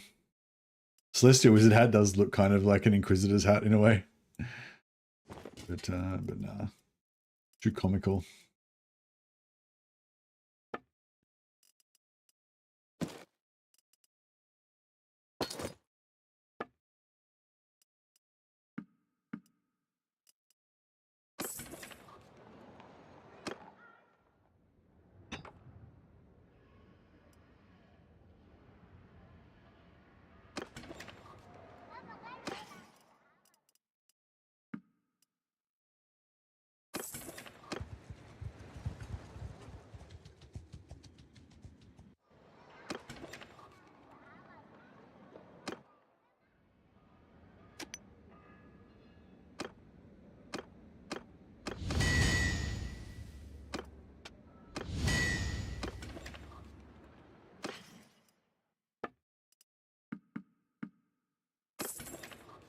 Just gonna get, we got 23,000, so we can hire a companion if we find one that we want.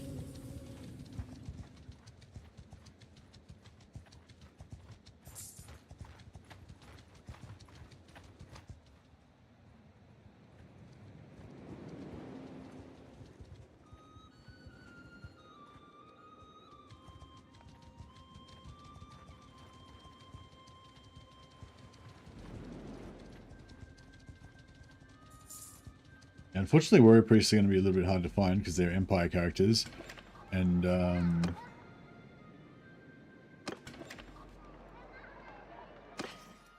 there's like 10 different Empire heroes, so you only got like a 1 in 10. You only got a 10% chance of finding, you know, any given hero that you're trying to recruit. So yeah, so actually collecting our 6 warrior priests is actually probably going to be pretty hard, but not as bad as if we played the Merc and we had to collect 17 warrior priests. That would have been a pain in the ass.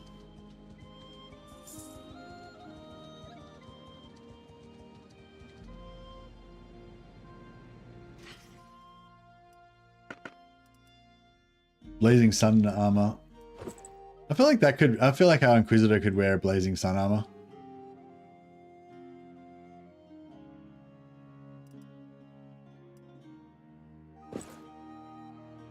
Or, you know, or that armor is actually pretty cool as well. Obviously, they're both super heavy, obviously. I guess that could be an Inquisitor's armor, maybe? Yeah, I guess that could be kind of Inquisitor-y.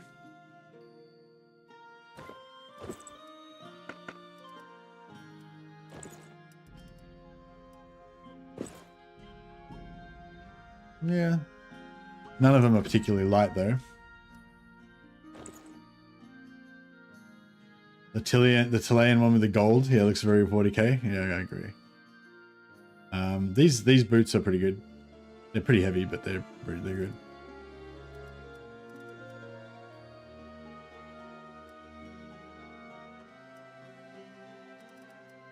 Yeah, nothing there that's particularly super light or anything. We get the olives because they're kind of rare, and also we're running out of food.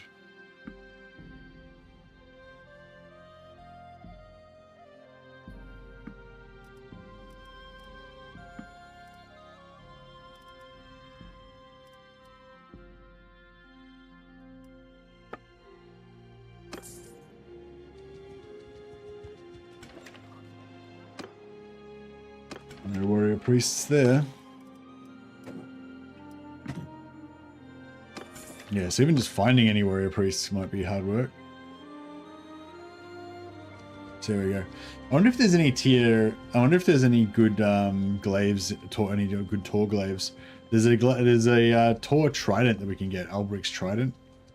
We want to make Tor polearms. But I don't think it's very good.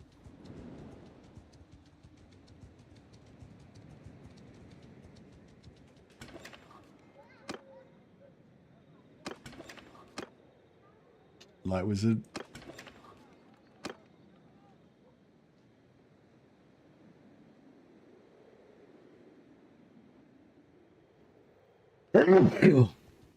Sorry, excuse me.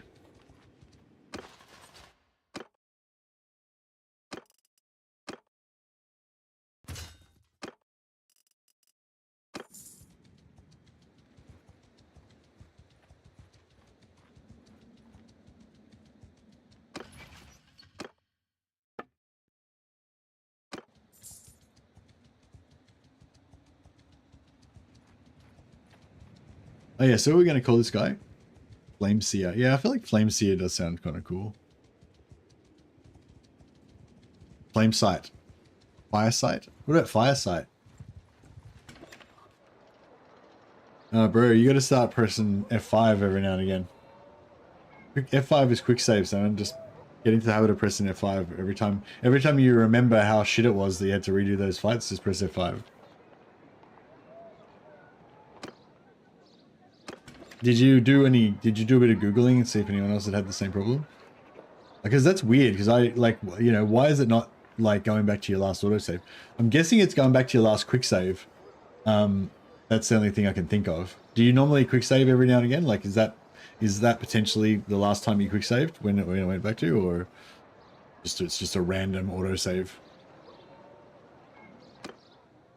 Gold wizard, all right.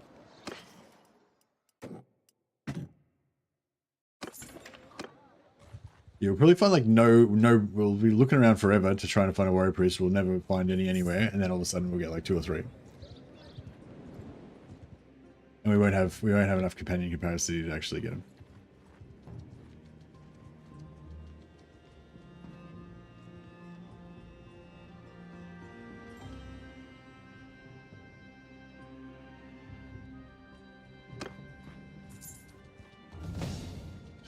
Quick save before risky battles. Oh, okay, so it was definitely not. It was definitely before you'd quick saved since then, and it's gone back to before you quick saved. It's so weird. Like, why is it picking that one particular random save? Maybe there's like 2 different types of auto save or something.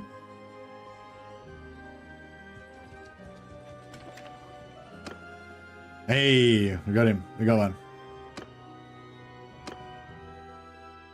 Who are you and what do you want?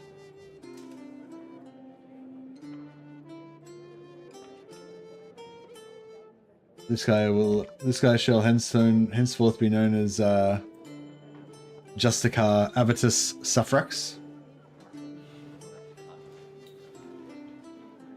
Well met, Justicar. You were not at the appointed rendezvous.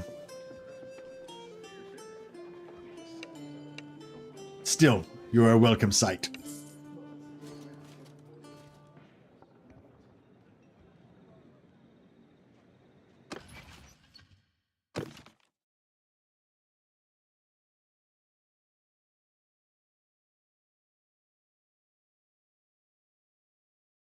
What is it? I don't know, I got his name wrong. A Friediger.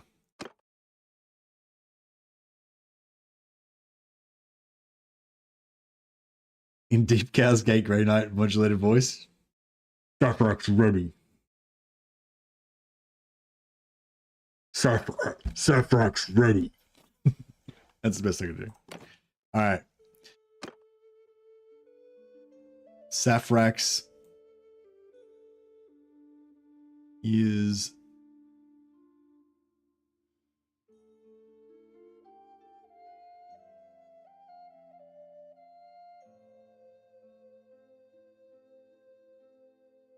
should I make his head small so it looks massive?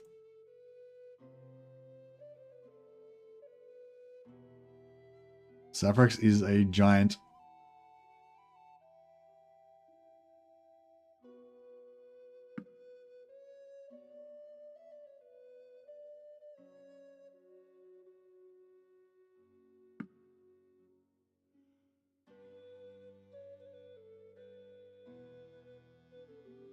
I feel like we should give him like gray hair or something because he's like a Justicar. He's like, you know, grizzled from an eternity of fighting evil.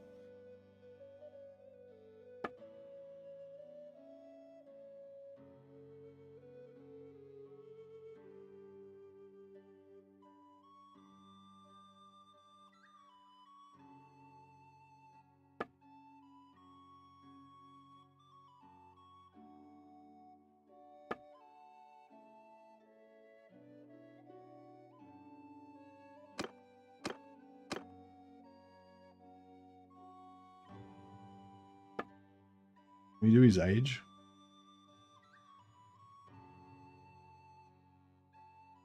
Yeah, that's pretty good. Can't do him, give him grey hair. We give him like white hair. Yeah, that's pretty good. Maybe we make his skin a bit darker as well. Like he's been like his skin's turned to leather from like an eternity of like fighting on different planets.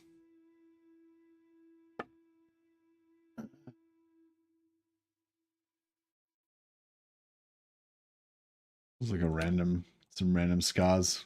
No big deal. Nearly got his face torn off one time.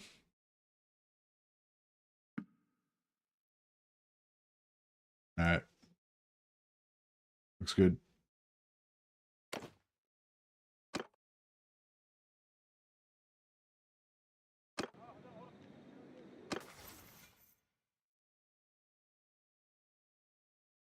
All points into discipline.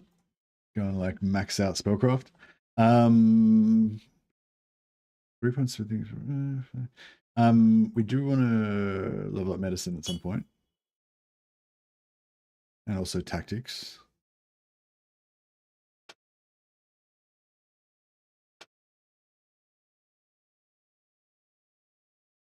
Yeah, I think we want to get tactics 75. So we get the extra 10 party size at some point.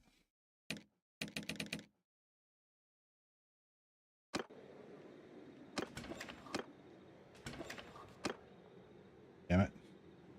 Not a warrior priest. That's right. We'll keep traveling around.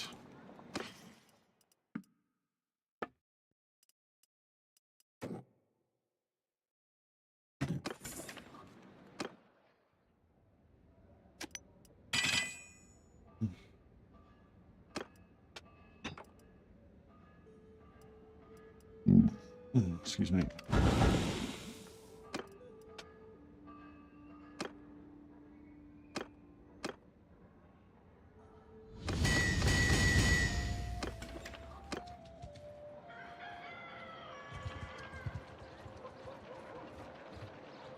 Fought 5 battles. After that, and they were so close together, it didn't say.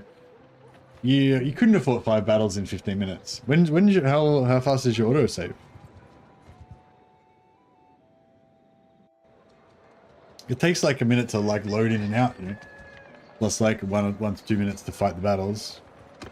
Assuming they were quick.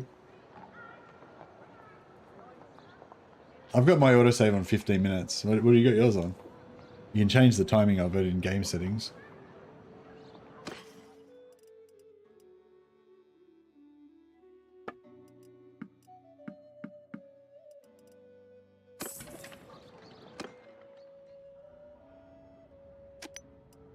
Actually, this guy can do that shit, can he? Nope, he can't.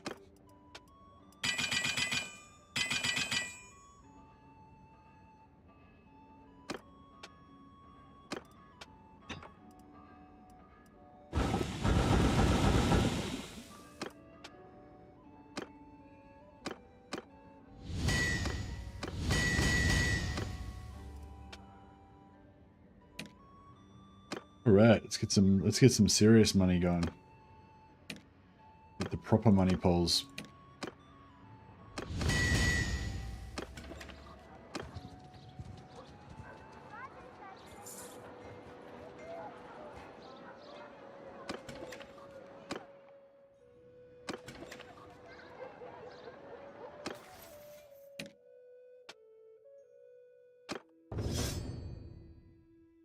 Oh yeah, so he's got 2 cunning, which is not great, but you know, whatever. And he's got 2 cunning as well, which is also not great, but that's fine. He doesn't need to have any party skills. We're gonna have, yeah, we've got heaps of wizards. The wizards can do all the party skill shit. So that's fine.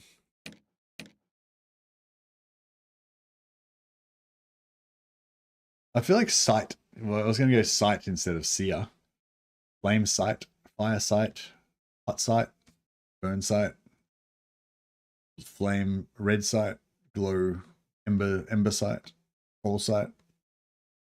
I feel like sight sounds cooler for some reason.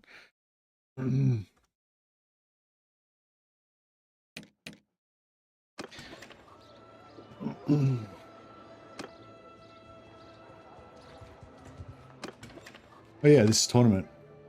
I don't think he's going to win, but we'll give him a shot.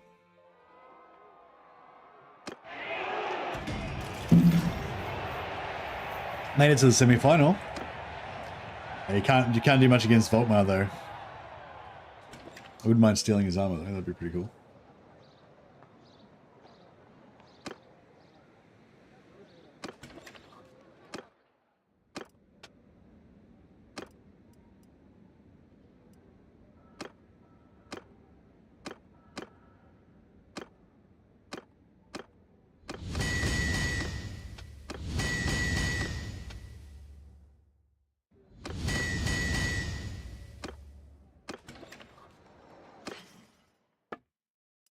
Crafted two-handed polearm. Boom. Glaive activated.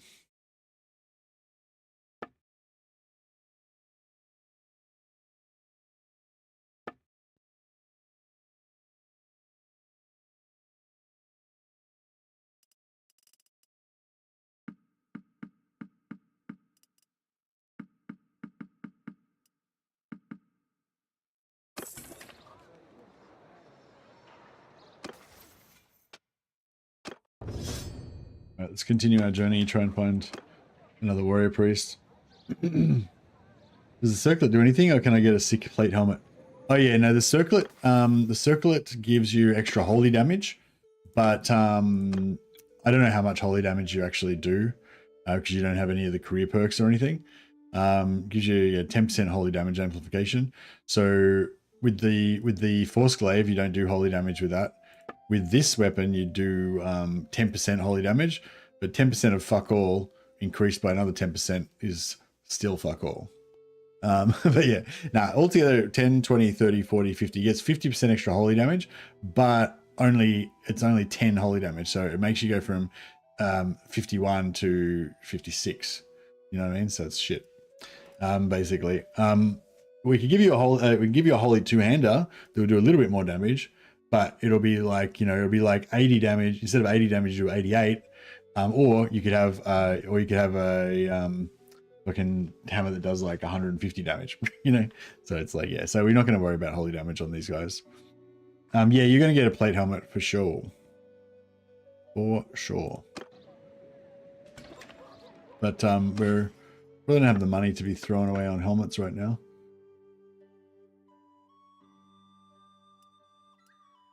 Fortunately.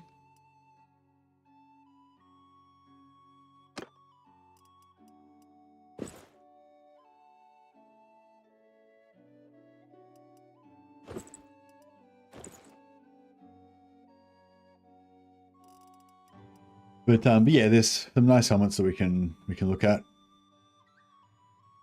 Some nice knight helmets. All right, let's keep touring. We need to get back and train our spellcraft more, but I just wanted to get these companions in first. If we can.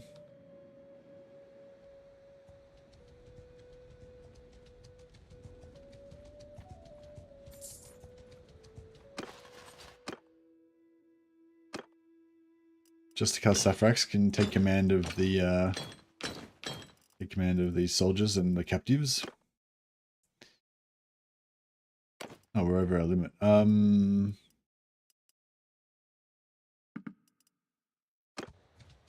Get rid of those more experienced troops. They're too far gone. They can't be brought back to the Imperial Light. Oh, here we go. Medicine, scouting, and athletics. Leadership, tactics, roguery. Yeah, I think I'll go leadership, tactics, roguery.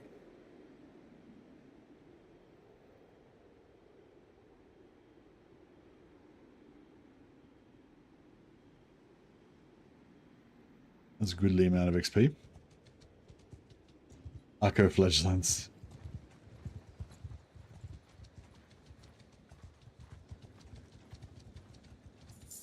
Yeah, leadership's a good call, I think.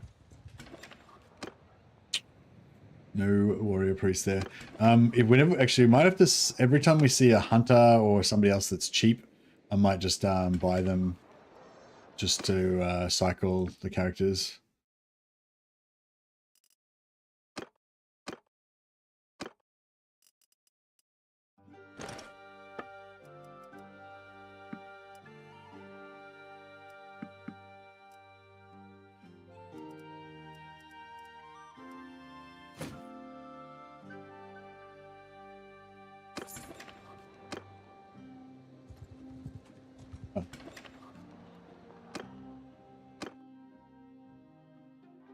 the knights will practice their... Very good. The knights take the opportunity to practice their martial skills in the local town. Weirdly, actually wins the tournament. Unsurprising, really.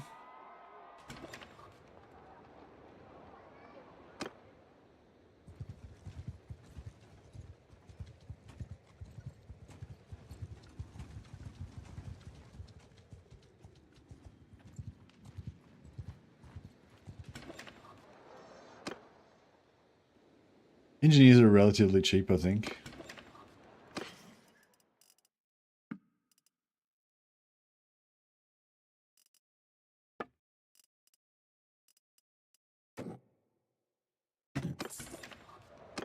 Now I'll hire him just to...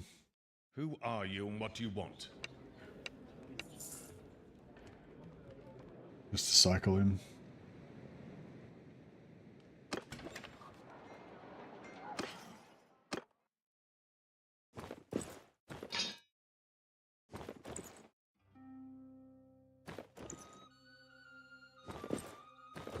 Actually, I wouldn't mind the Witch Hunter gloves. They're pretty light.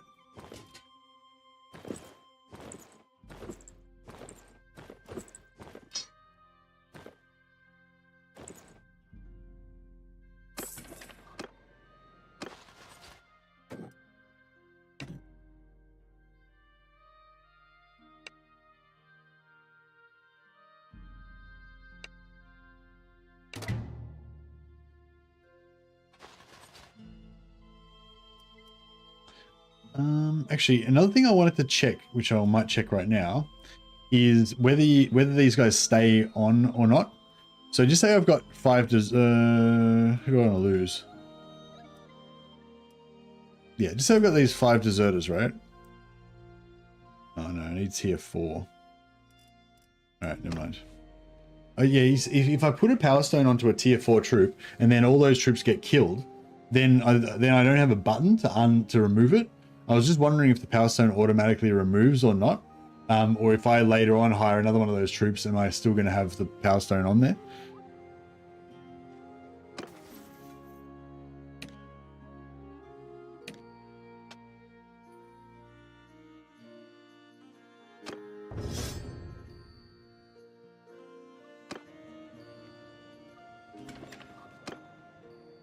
Celestial Wizard. Now those guys are a bit expensive, so well, won't dump 20,000 on that. No. Oh yeah, just a card got knocked out in the first round.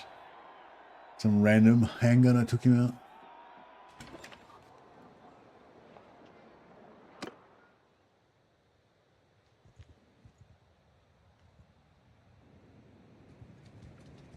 Actually, I might just try to stick to Sigma in case. I know, yeah, I'm not really sure. Like, I think it's like if you're a devotee of Sigma, then you get flagellants, but if you become a devotee of something else, then maybe you don't. So I don't know. It's sort of weird though, because you can like go every single time to Sigma, and then just one time go to another thing, and then it'll say that you're a devotee of that other religion. Even if you've only prayed there once and you prayed like 50 times at Sigma. I don't know.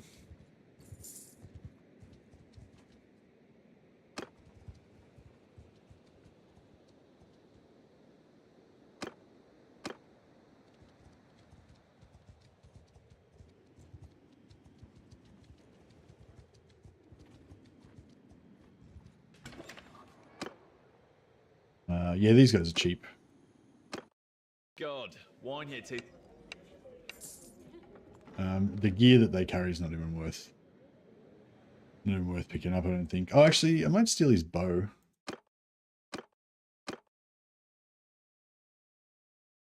Oh, actually, I don't think I can use it.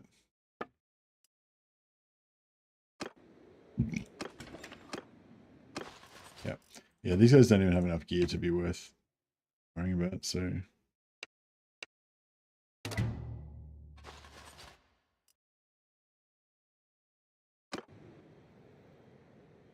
Or if you sell all the gear, it's worth like less than 1,000 gold, I think. Warrior Priest, yes. Kirsten. That's an interesting name. Who are you and what do you want?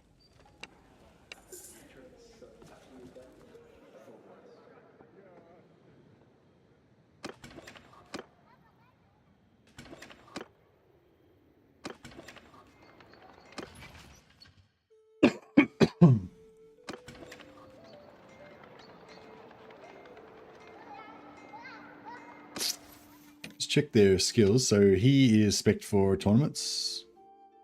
Very good. And Justica is they're both spec'd for tournaments. Beautiful. This guy came with a free level up. Pretty cool.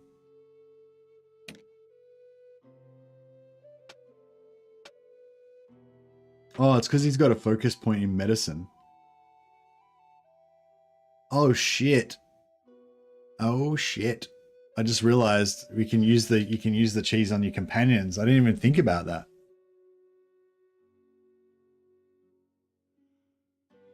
I didn't think about that. So there's a cheese you can do where you get infinite skill points. And I'm thinking about doing it to these guys. It costs a bit of money, but yeah, basically once they've got this, if they've got this perk, then they get a free extra skill point. That's why the skill point's sitting here. And then I can spend it whatever. And then I respec it. If I respec out of it, he'll lose 1 point in medicine. So his medicine will go back down to 0. But then you can just keep doing it and get more and more points. And his medicine will just stay at 0. It won't go any lower. And I normally don't... For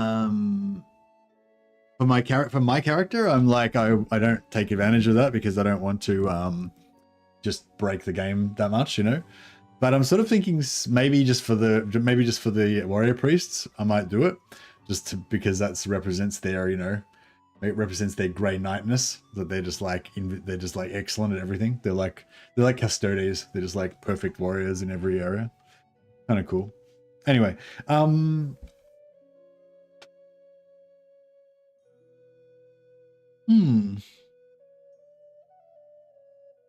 intriguing.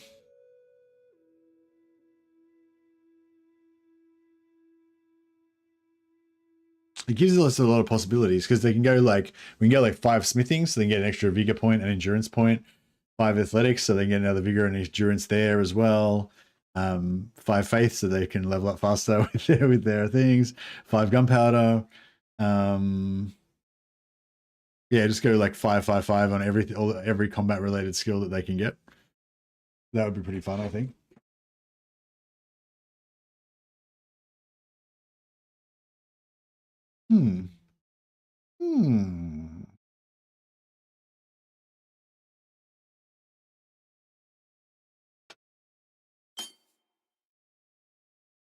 Intriguing. All right, we'll come back to that later on.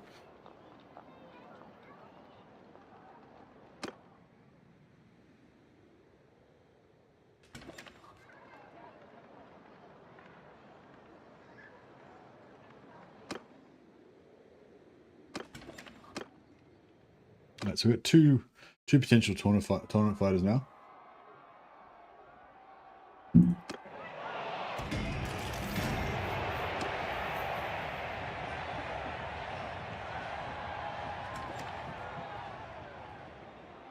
There's no Grey Knight neophytes, are there? I don't know, are there Grey Knight neophytes? I don't think they have neophytes, do they? I mean, I assume they have guys that are, you know, not quite full brothers yet that are still in training, but I don't think they actually field neophytes like other chapters do.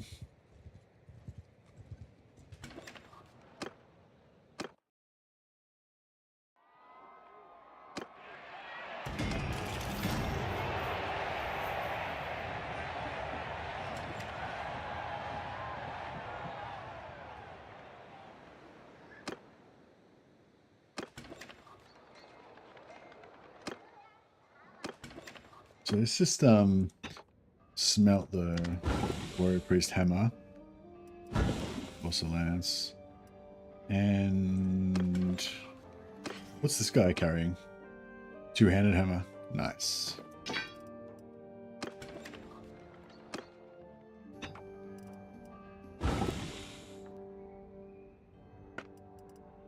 And if we go Tor, two-handed mace.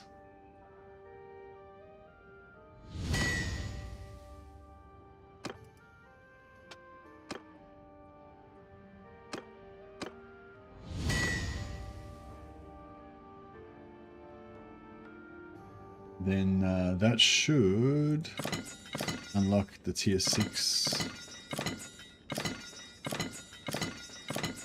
head that we want. Oh yeah, tier 6, very nice.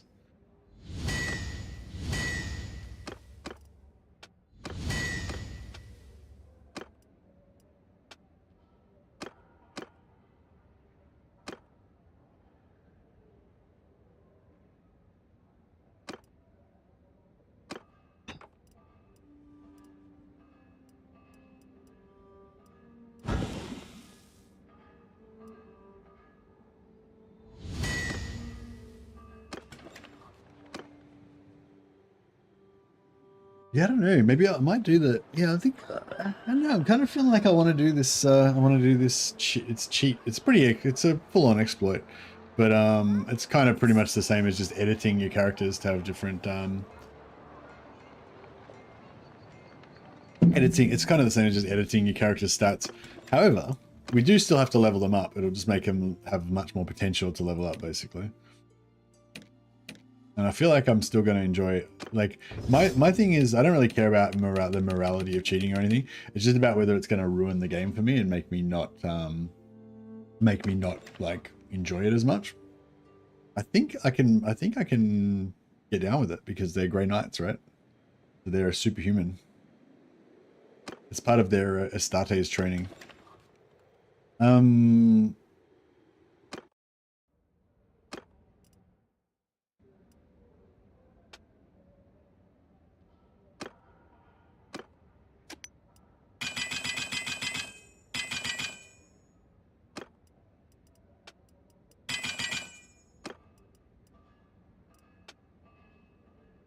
Okay, so we can actually level up this guy with smith by smelting these things.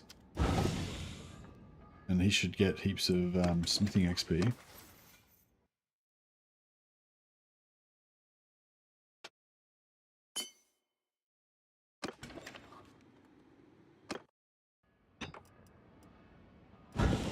Two points in smithing. Another 2 points. Another point.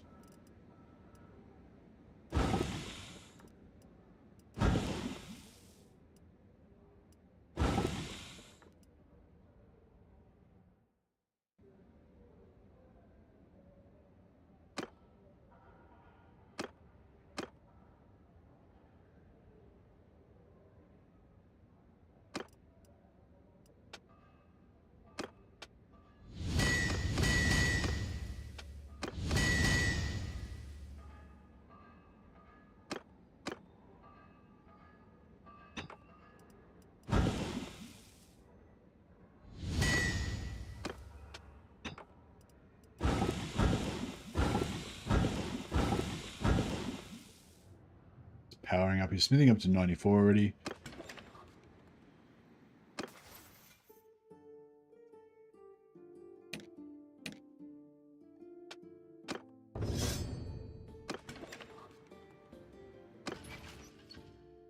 So we need 13. I need 13 renown.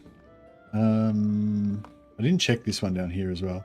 I'll just head down there, check to see if there's any warrior priest there. We need one more companion. We're just about to rank up, so we need, once we hit that, we need one more companion. So we could find another warrior priest by then, that'd be good.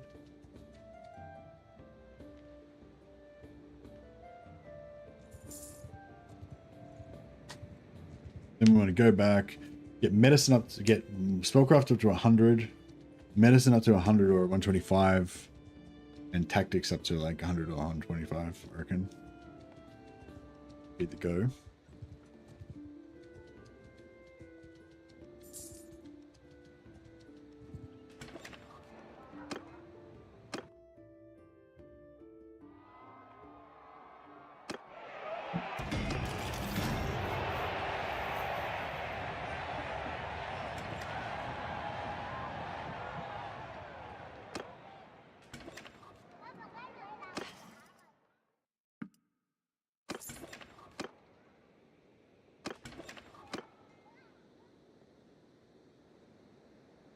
Right.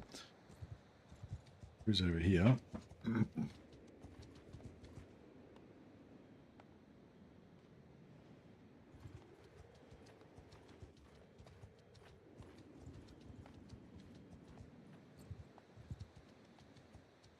Let's head back and get another.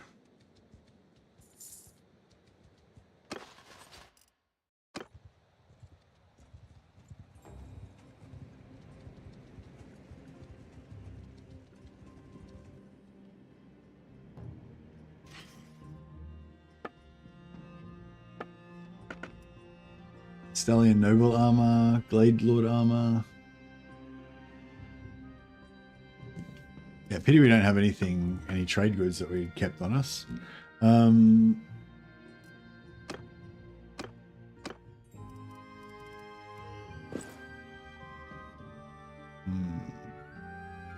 yeah.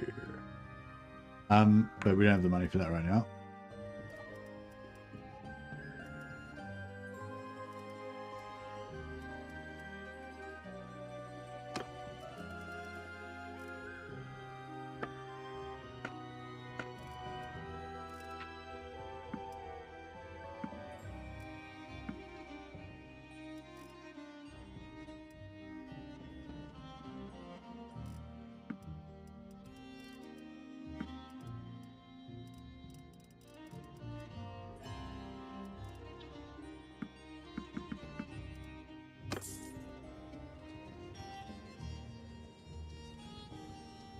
All right, we get another prayer into Sigma. Just gotta get the bathroom once.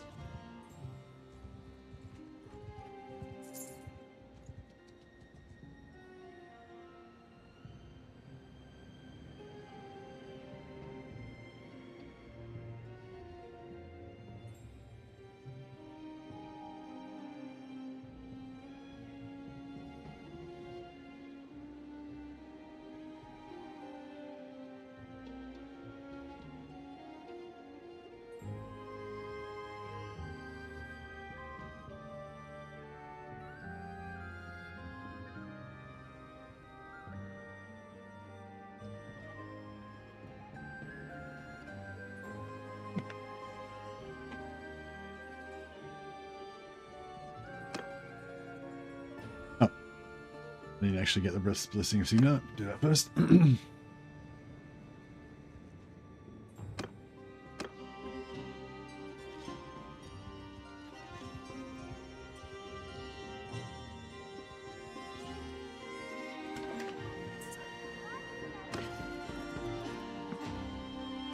So we'll just collect heaps of Pugios and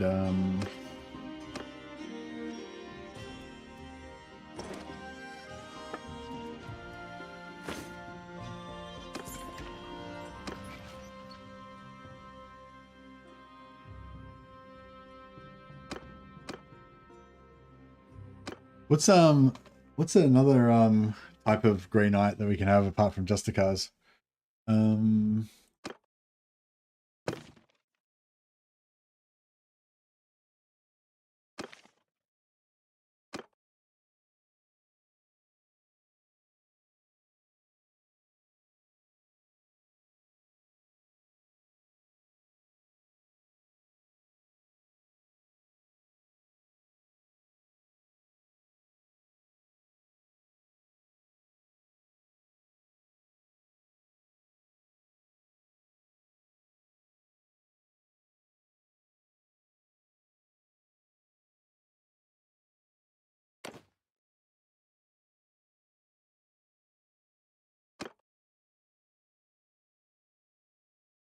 No, I can't think of another. We just make him a Justicar as well. Oh, actually, I can look it up. Grey Knight ranks.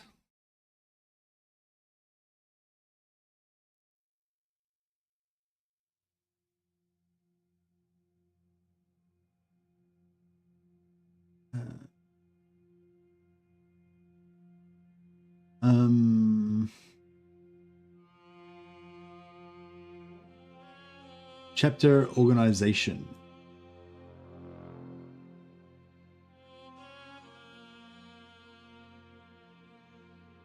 Led by brother captains, etc.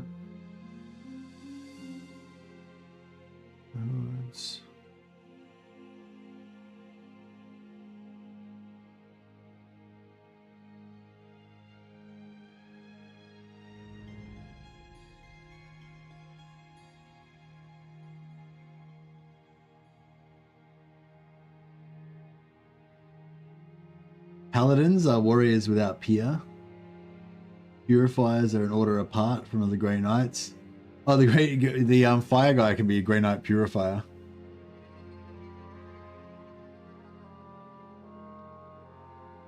Or in training.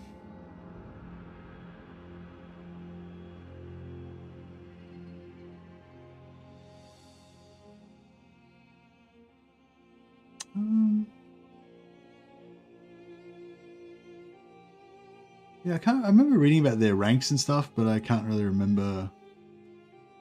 Chapter ranks. There we go. Knights Captain, Grey Knight Terminator, Justicar. Justicars are the officers who lead the latest recruits to the Grey Knights.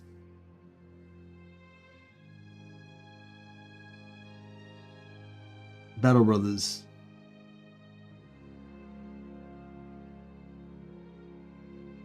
We've got Battle Brothers, and then we've got specialist ranks, Apothecaries, Pestilent Champions, Brotherhood Champions, Chaplains.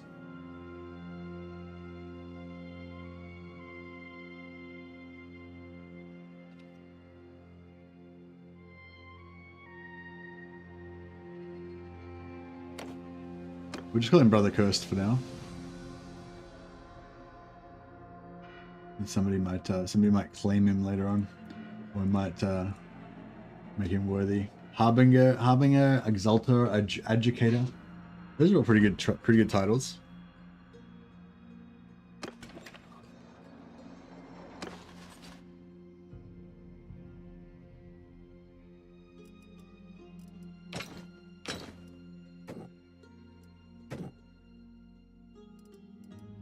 Justicars are equal to sergeants, yeah.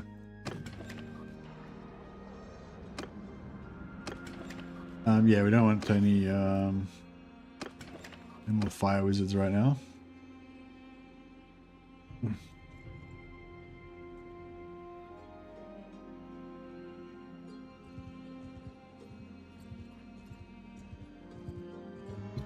Excuse me.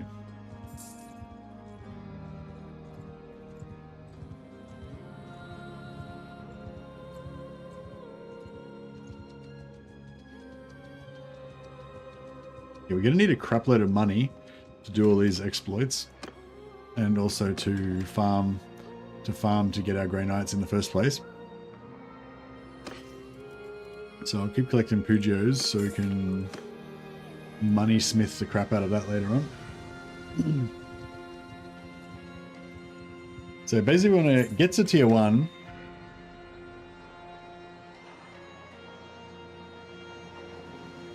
Purgator, Interceptor. Indeed, indeed. Oh!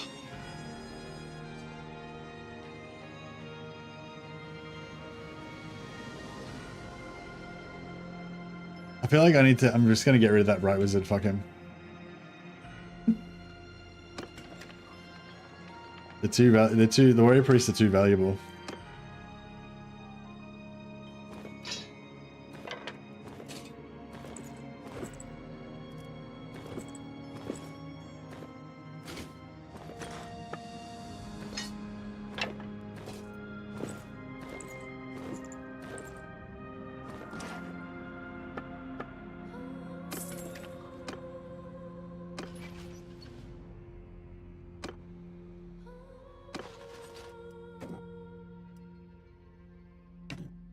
I'm at your command.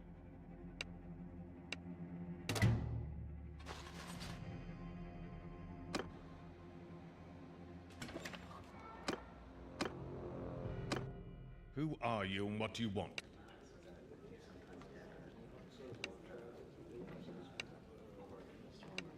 Oh, I can't afford it right now. Wait a second. Please hold.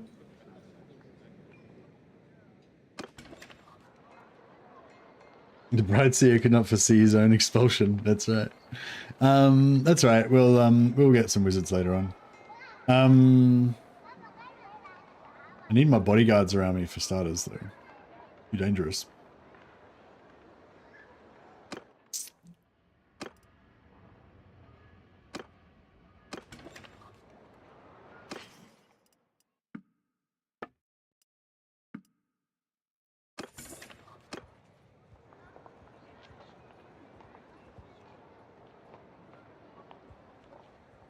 should have kept him for the blacksmith thing before I got rid of him, but that's alright.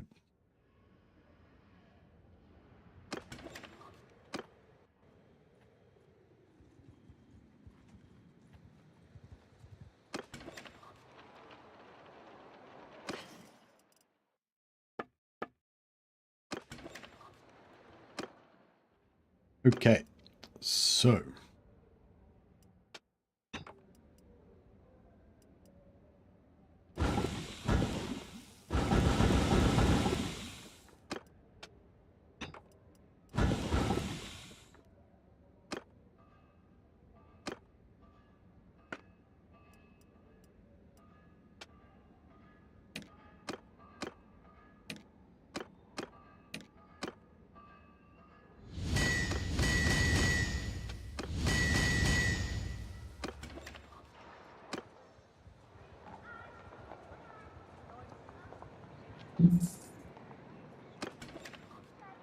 oh, that should be enough.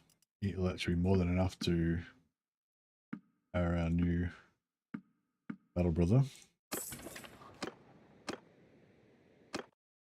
It's been a while.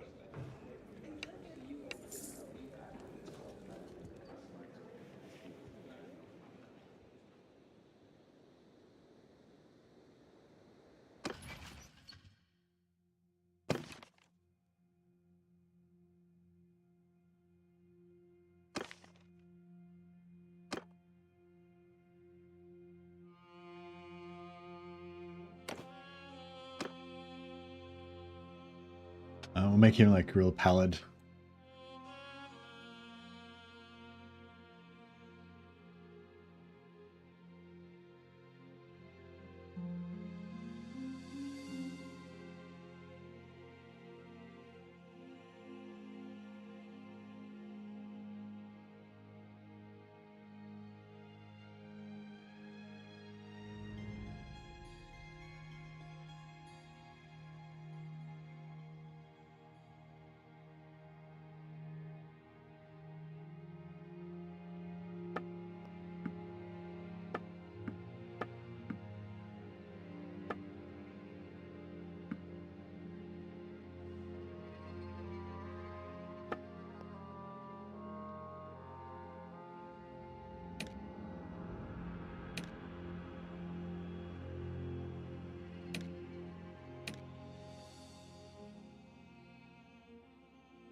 Kind of like this gray kind of look.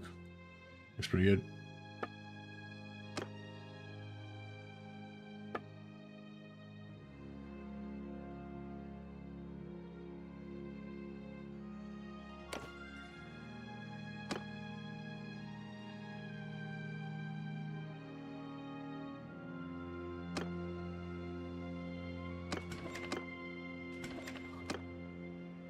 These are cheap, so we can come back and cycle her if we need to. But we just need to, we just need 13 more.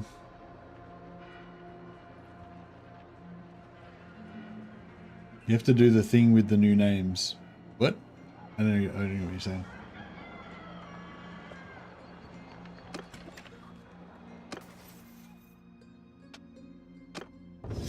What thing? Oh, but we haven't. No, these guys are just, you know, they're just faceless NPCs. They're not named characters. They're like their part doesn't have any lines or anything.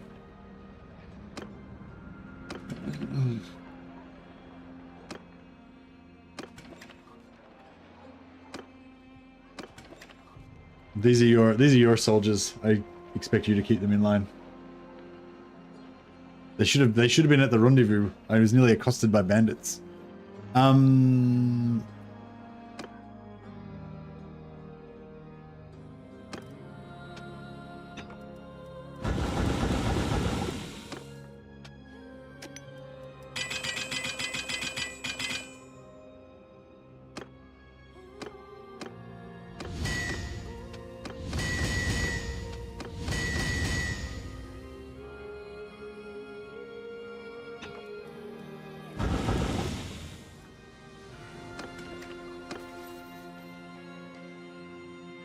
Mercantor Thorax.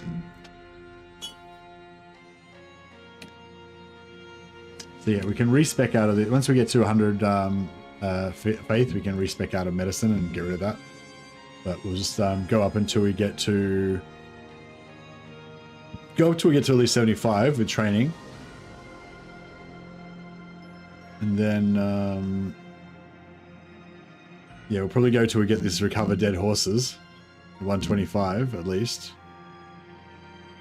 And then we can respec up.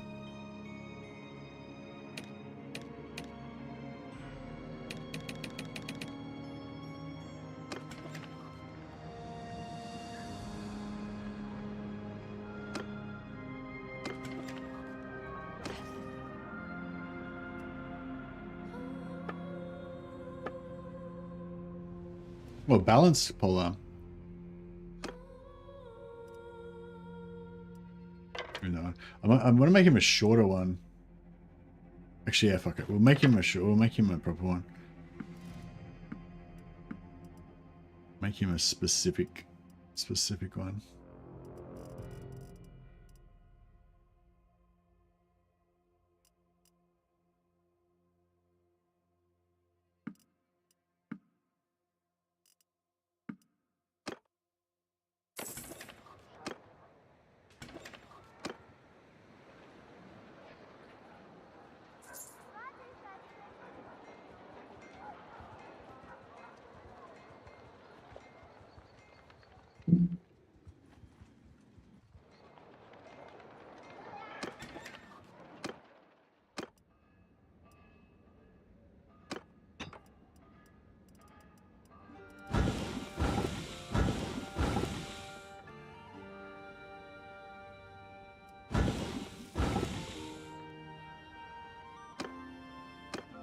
All right, so 185 damage, pretty sweet. But don't forget, I want it to be shorter and faster. 220, 245. That one's 196 and 72 swing speed. That's getting a bit better. So it was that one, mine shaft. Looking for like about 160.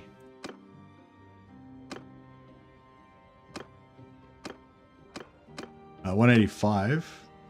A little bit less damage. Nice speed though.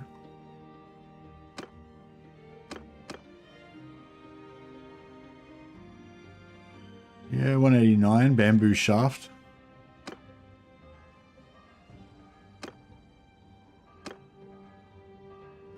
Speed's starting to get there.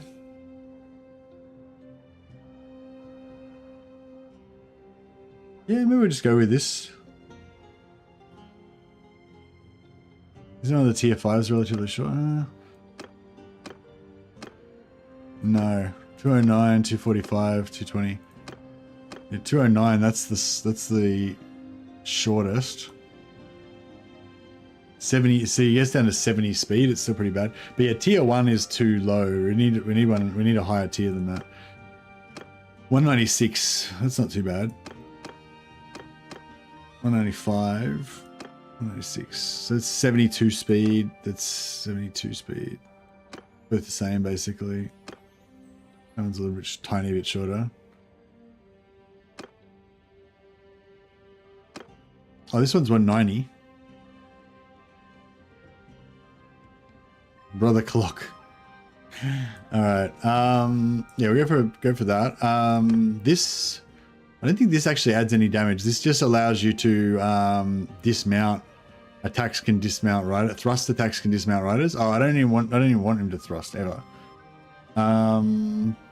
But having a tier 4 part on there is good though, I guess.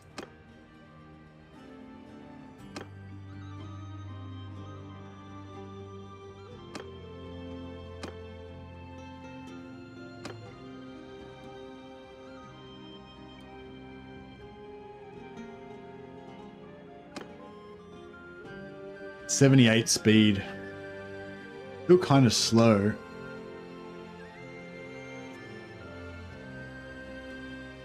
.80 speed. Yeah, 80 speed's still kind of slow. And it's sort of too long to use it because we're going to be in close range melee a lot of the time, you know? I really want it to be like 160. We could probably go lower tier though. We could probably go tier 3 maybe. Oh, that's so the first one of tier 4.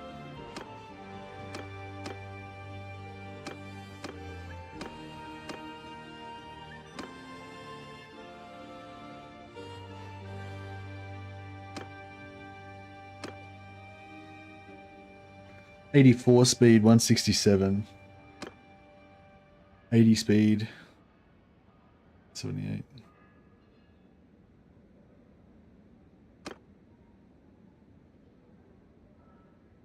I like that. Yeah. Yeah, I like that range better, 168. I feel like he could almost use that in melee. It's sort of still too long really, but yeah, we'll give it a try anyway. It's got to look right. I think it looks right. I feel like that looks pretty good. I could see that as a force glaive. Although if we want him to go swing only, throne? What the fuck? Throne. Apparently you can throw it like a spear. What happens if he throws it? You just have no weapon then. Throwing spear. Apparently you can throw this shit. What's that from? It's from the it's from this pole. I don't think I want him to throw it, so we might have to switch back to this one.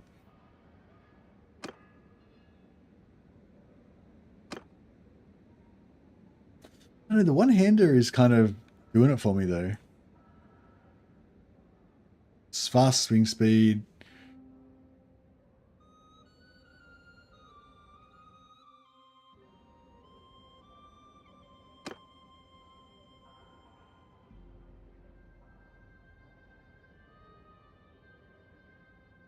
Yeah, but I like the idea of him throwing it. I just don't like the idea of him not having any not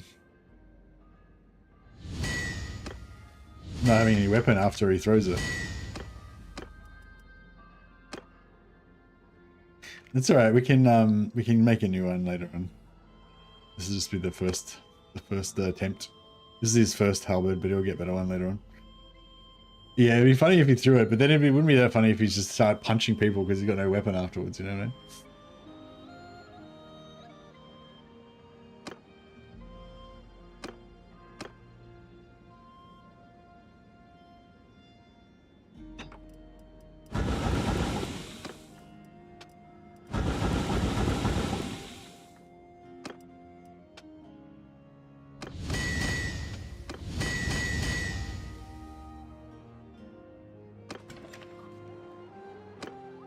And the Astartes are never unarmed. Do we have to fix AI and sieges? My dudes are standing there. I can't command them because they're part of Boris's army, but they prop up ladders and just stand there taking damage from range instead of climbing. I don't know. Oh, in Warband there was a command that you could use that would let you select nearby troops. Is there a command nearby troops option? You know, instead of doing like group 1, group 2, group 3, you can just do like, you could do something and it would just like command nearby troops in Warband. I don't know if there is a equivalent in Bannerlord though. Not as far as now. Oh, okay.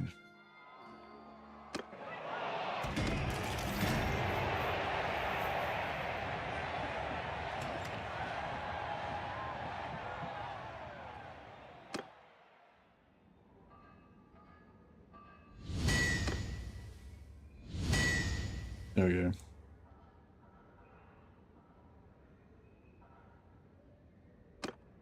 Force glaive. Nice.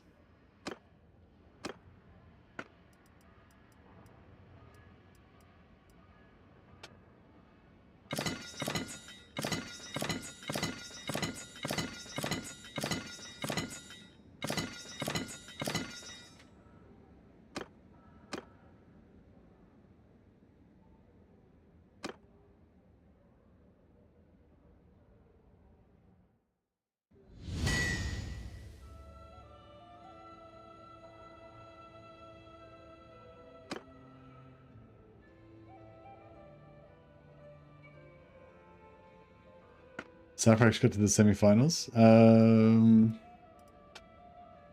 Tor Maces.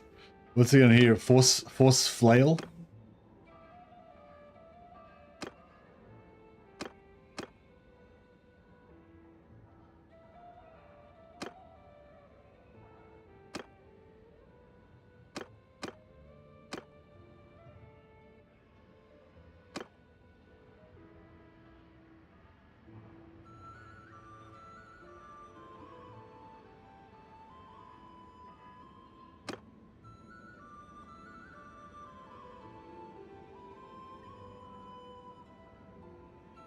Force flail. Flagellant, force scourge, force scourge.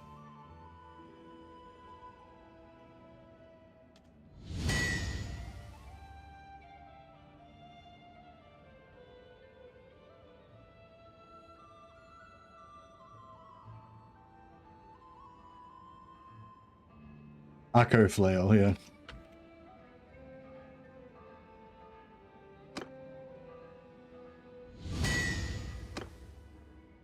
All right, nice.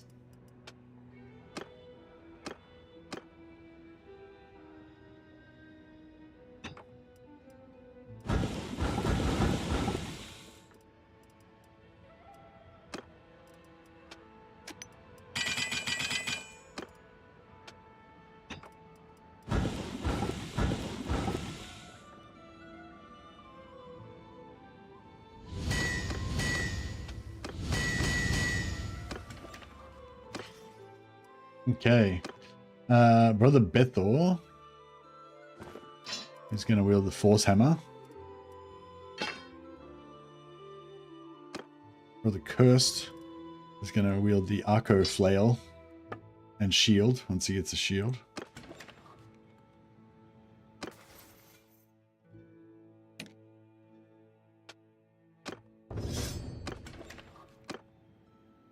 And yeah, right. We need to go and get some more. Need to go and get some more renown. Okay. We need to get some more renown. Get one more companion, and then and then get some more training, and then a bunch more companions.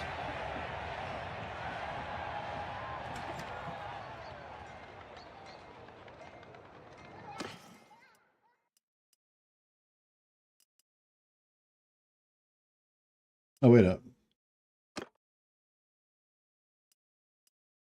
Zoom.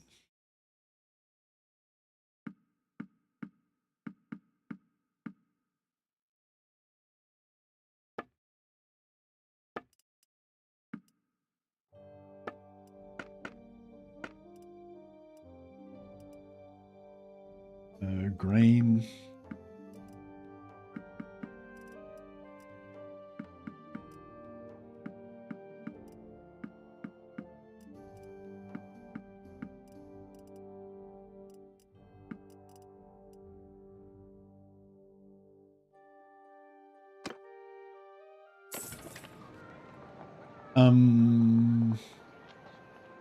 Oh yeah, so we gotta go to the arena, and we've got to respec everybody's faith. So yeah, we're gonna do some cheese.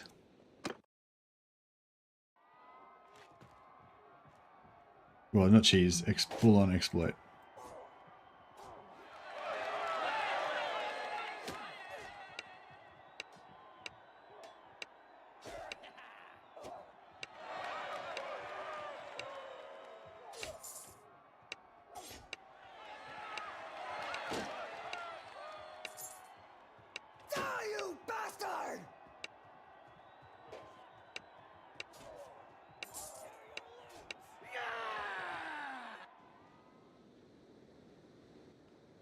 Huzzah. All right, now all of our dudes are gonna spec back into this, so we get a free, gives them a free focus point. And this guy lost his point in medicine.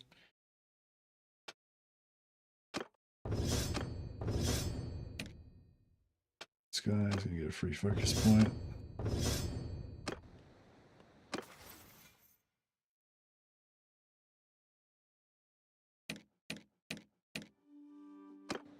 Cool. And then we can go back to the arena. And we'll just keep doing this until we run out of money.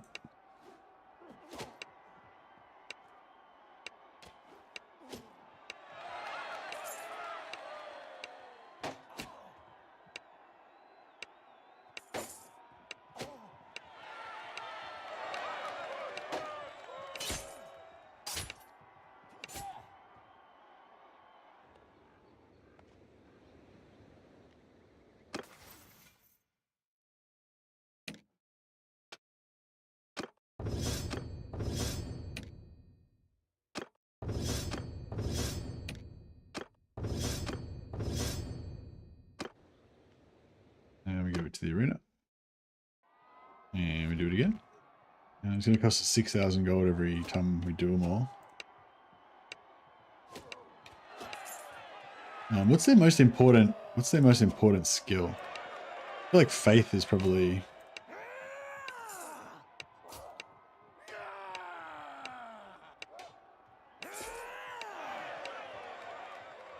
pretty important.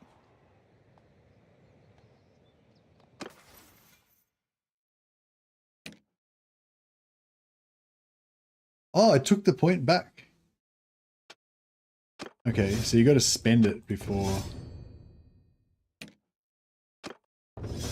Ah, okay, I screwed it up. You got to spend the point before you do it.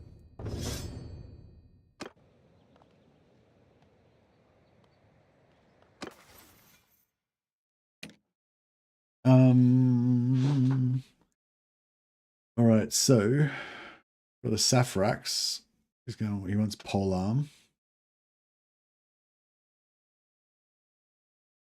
and faith. I think we'll go faith first. It's gonna be the slowest thing for them to level up. Cool. So they've got 2 points in faith, and they've all got 0 points now in medicine. Yeah, I've got 5. I've got 5. Then we go to the arena.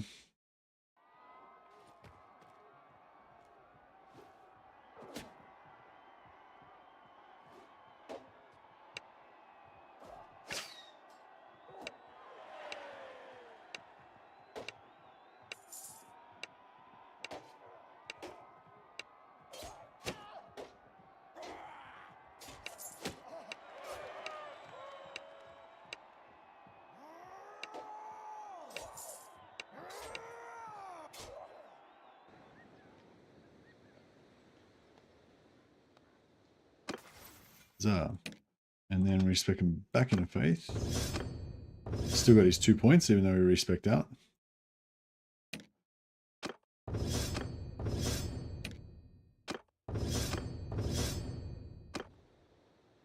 If I knew how to edit the files, I could just go in and change the edit and just edit them, but you know.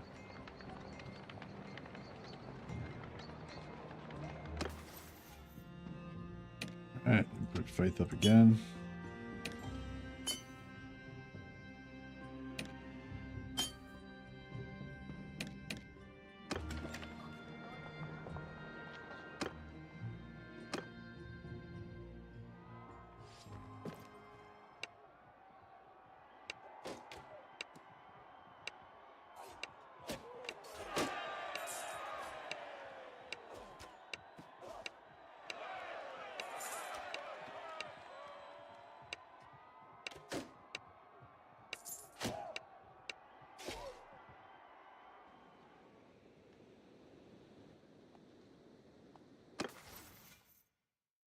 And then we just do up to three points in faith now. I think I'll just do faith. I'll just do faith. I might do faith smithing athletics. Faith smithing athletics. Or gun. We don't need to do gun yet because I'm going to guns, but yeah. Do faith smithing athletics and whatever their weapon skill is.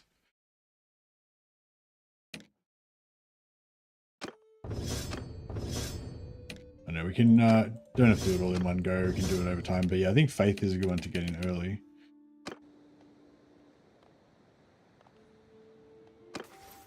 Because pretty slow to level up.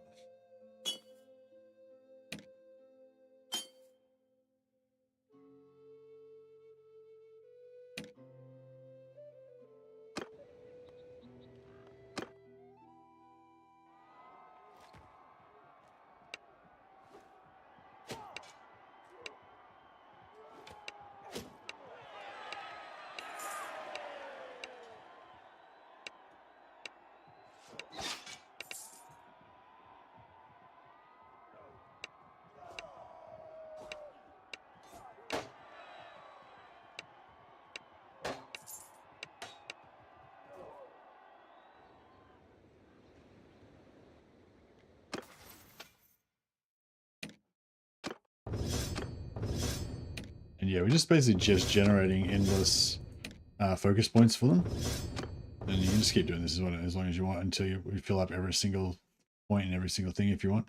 But yeah, I'm just going to do some of their most prominent skills. How much money we got left? Oh, we got 86,000, so we can keep doing this for a while. All right, so now we've got 5 focus points in faith, which I think is appropriate for a one of our Grey Knight brothers.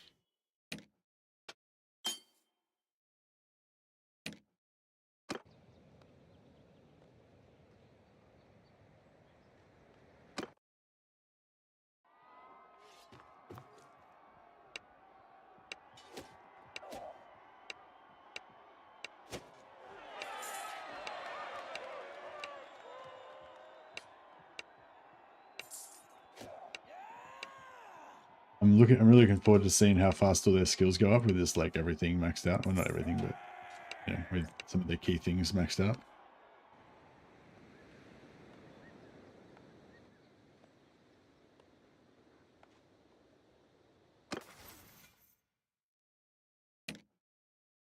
I'm not going to do this for myself because my guy's not a Grey Knight, and also just because I want to have the satisfaction of having to make those hard decisions between the different skills and stuff for myself. But I kind of like the idea of these guys just being superhuman. Are you sure you want to go with glaive? Because once I've done this, once I've glaved you up, we're not going to want to respec it again.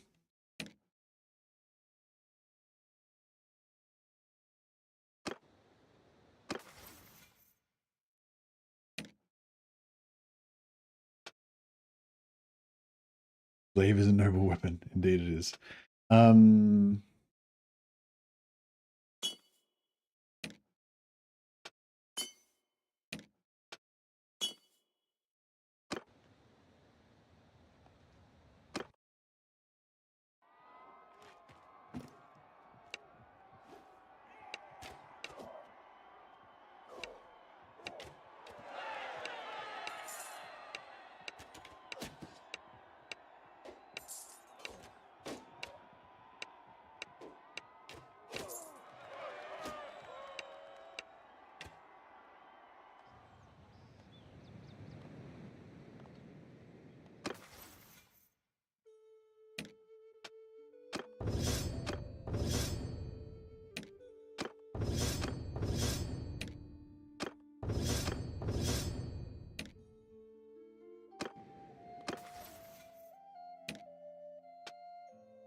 This is them receiving their like gene seed or whatever. Gene seed upgrades. All right, Justicar, Avitus, Saphrax. Gonna go polearm. Well, the cursed. Well, the cursed has got one hander, right? Yeah, he's got a flail. Yeah. They're all good at all weapons, but you know, they've got their specializations. Fill me with your gene seed, brother. Oh dear.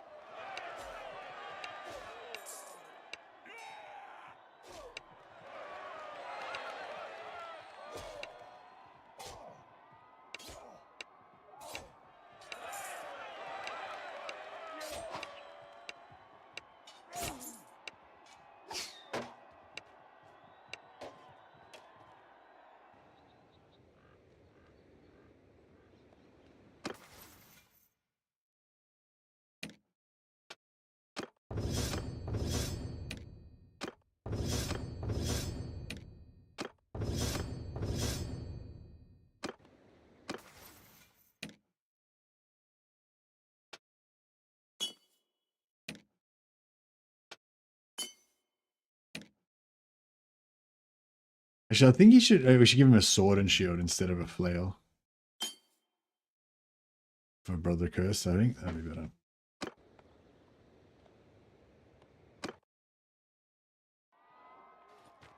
The making of a space marine is a long and arduous process.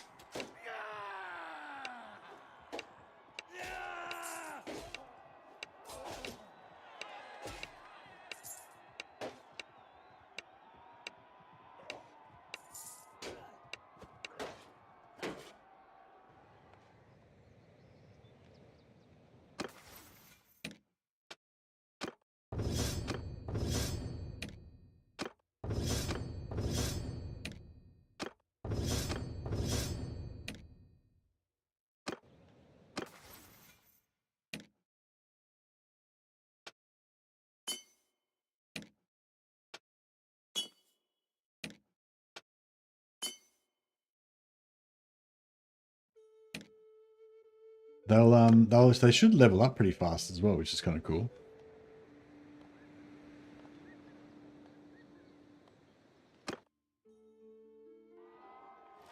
I mean, they won't level up in terms of their character experience, but they'll level up in terms of their, like, it's cool seeing their gun skills go up really fast and all that kind of stuff. What race or class do you think is best for archery in Old Realms? Hey Jared, there's a special archer class which is the Waywatcher for if you want to play as a Wood Elf, but I don't really like Wood Elves, and I don't really like the Waywatcher build class either, because it's like you shoot like explosive arrows and shit like that. But for me, if I was going to make an archer, I would go for a mercenary of whatever race that you want.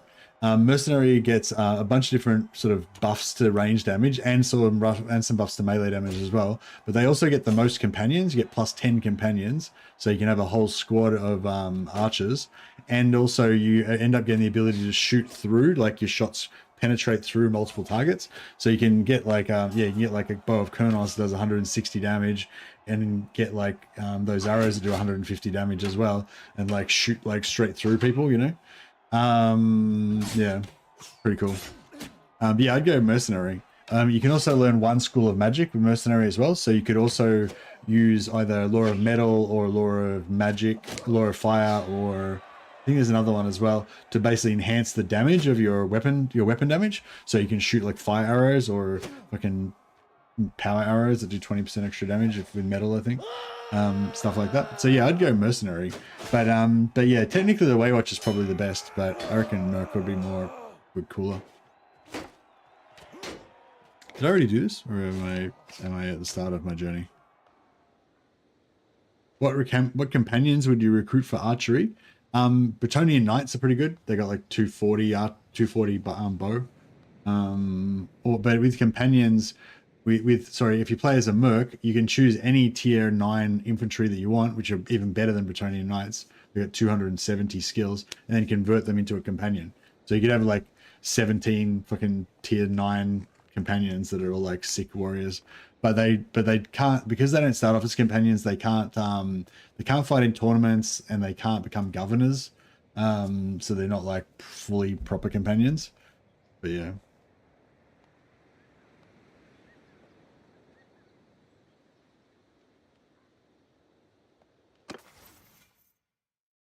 Oh, I only did one of them.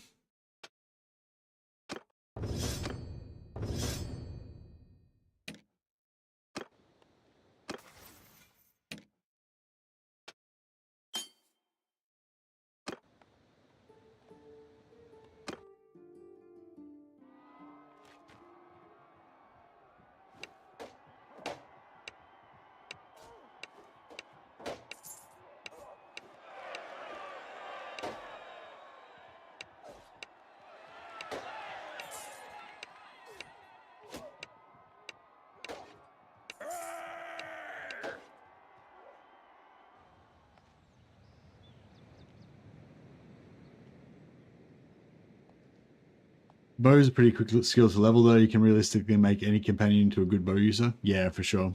Yeah, bow is pretty good. Pretty good like that. Pretty fast to level up on any low level companion.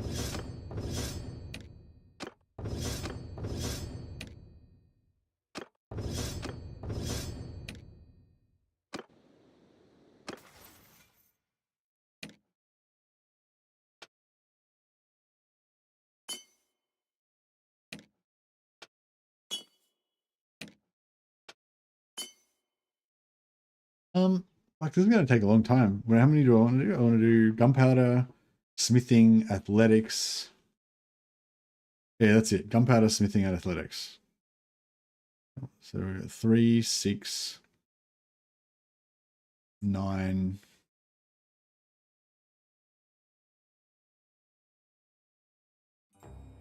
I guess maybe horse, but I don't know if that's as important. Well, yeah, maybe horse is also. That's a lot.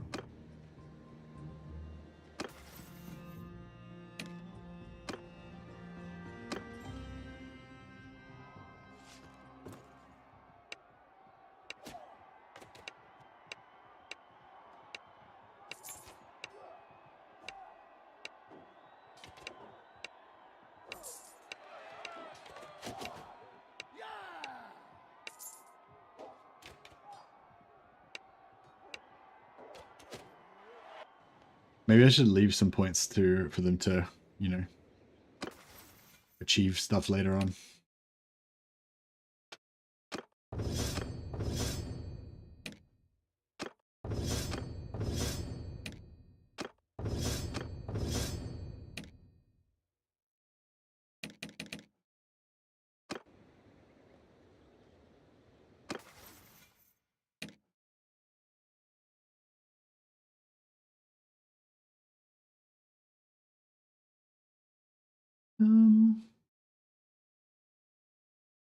Yeah, maybe that's enough for now.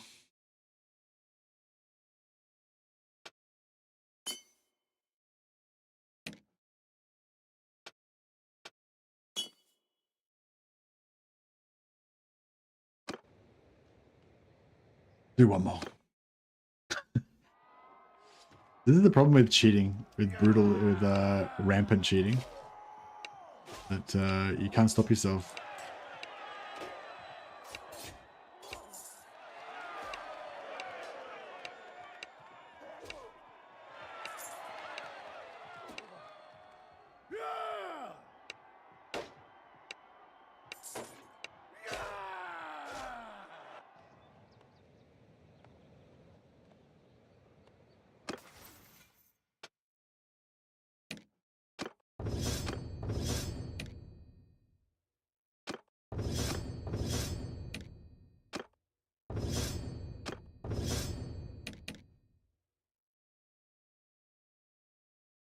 Um,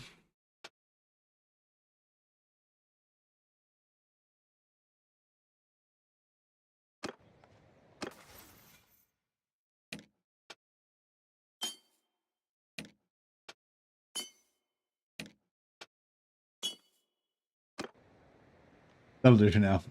I'm getting sick of doing it now. But that's cool. That'll give them a really good jump start anyway. They're well more enhanced. They're much stronger than the average the average character now.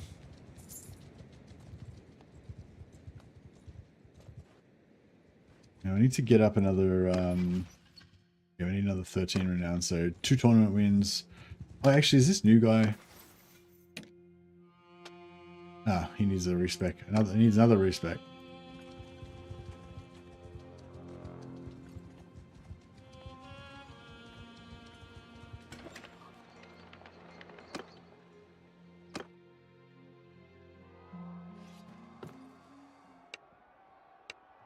For the Bethor, Vigor, one-handed, yep. And fuck it, we may as well do them all again. Since we're here.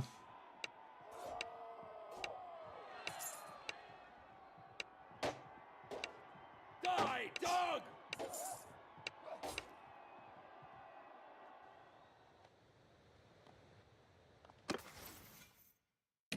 Alright, Brother Bethor is gonna go for...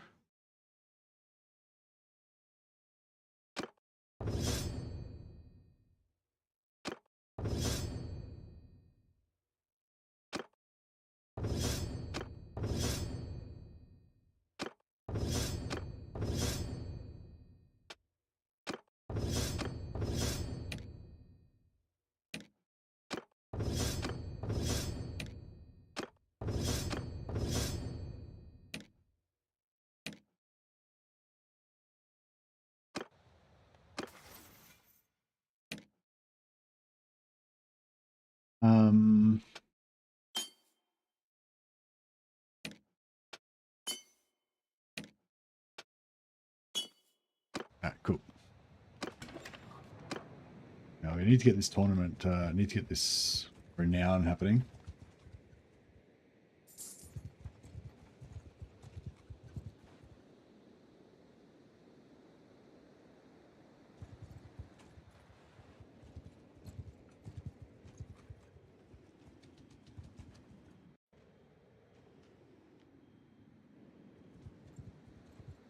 Ready to Sigma as well over here.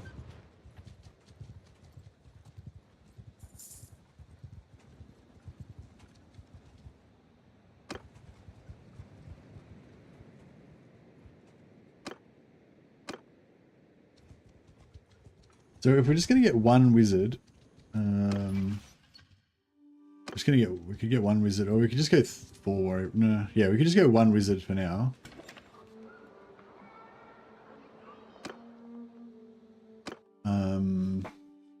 Not sure which one I should go for.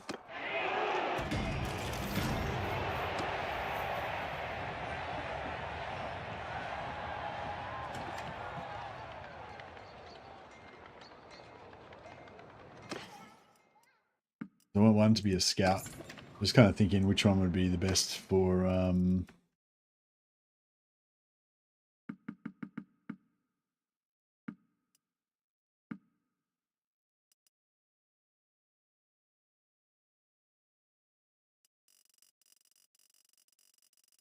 buffing our warrior priests.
Right.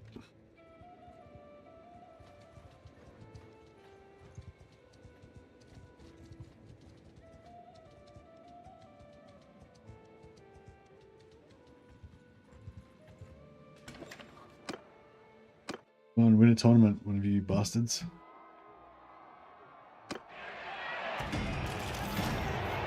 Yeah, unfortunately they're not as good as the Bretonian Knights at winning tournaments. They do win occasionally though. Once in a blue moon.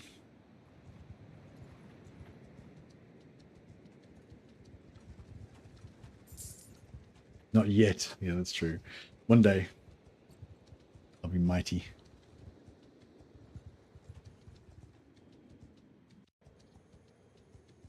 Soon we shall be all powerful.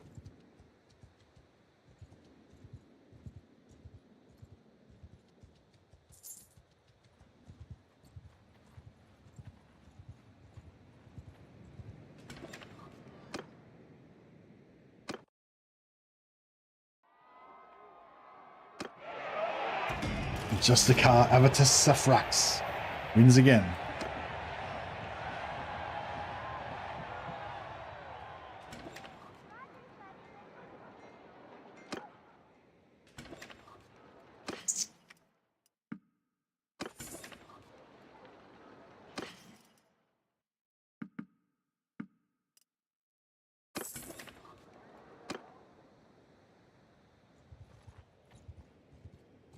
Yeah, I just want to level up and get my 4th companion before we go and sign up as a hired sword again. I think it's a Bretonian plate helmet that looks straight up like a Grey Knight helmet. Yeah, there's also there's a helmet that I was looting a bunch of last night when I was fighting Empire. It's the Empire Knight. Oh no, this came second. Yeah, there's an Empire Knight helmet that I reckon looks pretty Grey Knighty as well. No, none of those.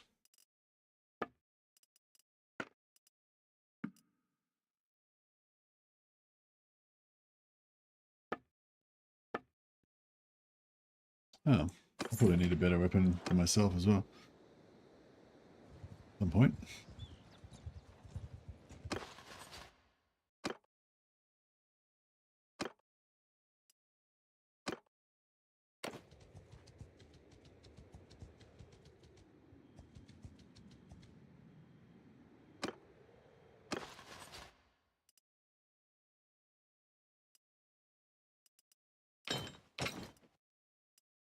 Flagellants.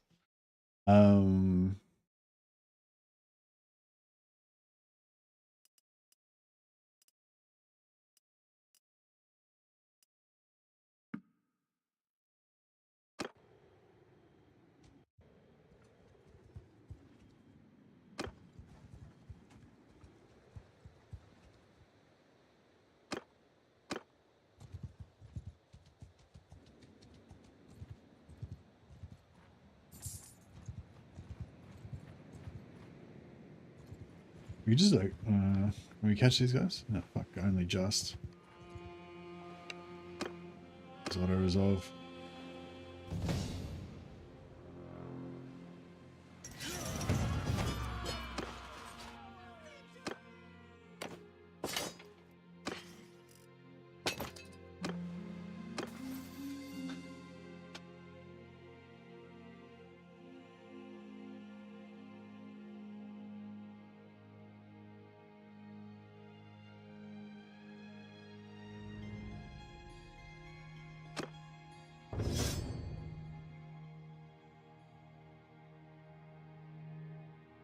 Means we'll have an extra point and we'll get 2 points.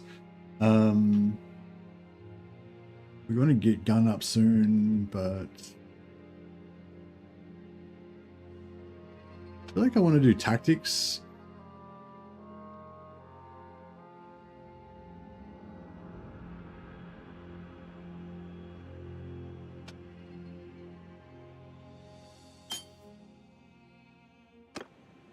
At some point.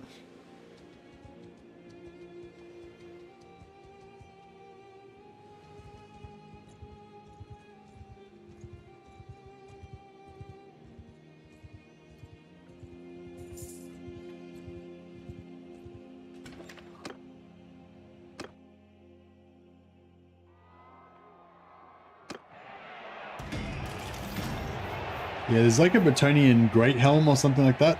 That kind of, yeah, kind of looks cool. It might have trouble fitting inside the neck hole though. It's pretty giant. I don't think we need to look exactly like Grey Knights though, because we're kind of like, you know, a fantasy version.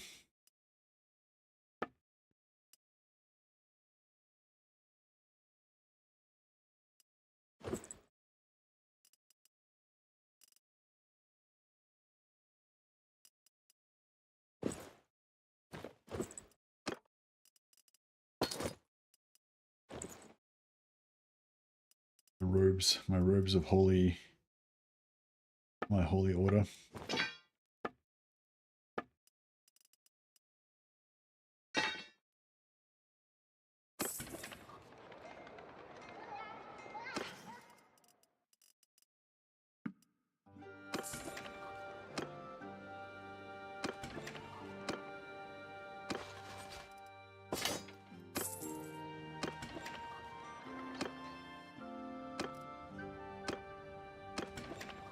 Shit, we got to get more money because we're gonna have to, yeah, like I said, we're gonna have to farm companions basically to find the ones we want.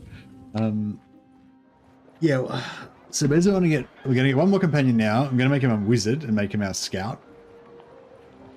And I kind of feel like life is the best one actually, but I mean I'm already life, but I kind of feel like I might get another life one just so I can check and see. Oh, no, I don't have the perk. Actually, I don't have the perk yet anyway.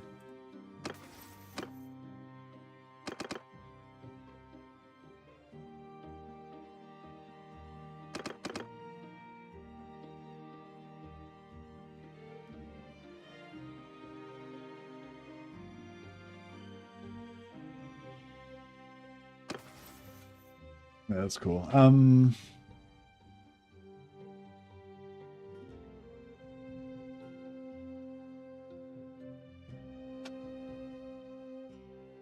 Who's leveling?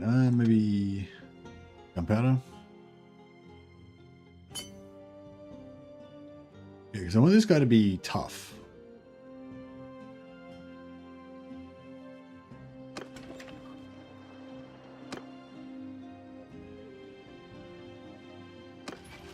Hey, we made it. Okay, all right. So we need to hire a wizard companion now. All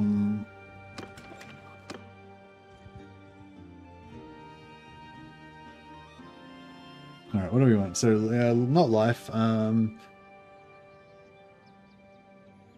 Metal could be good because metal gives us a really good buff, and it gives us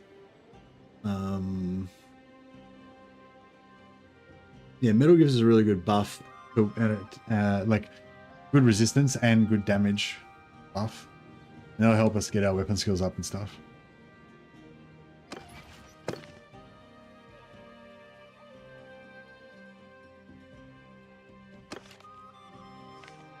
Got one in Olenoff.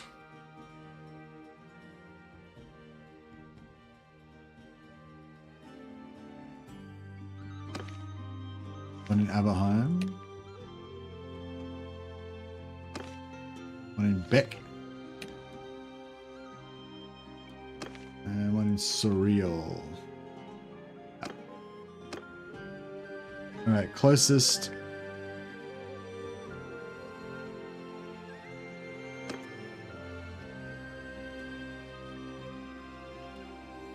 Yeah, closest one's probably Beck.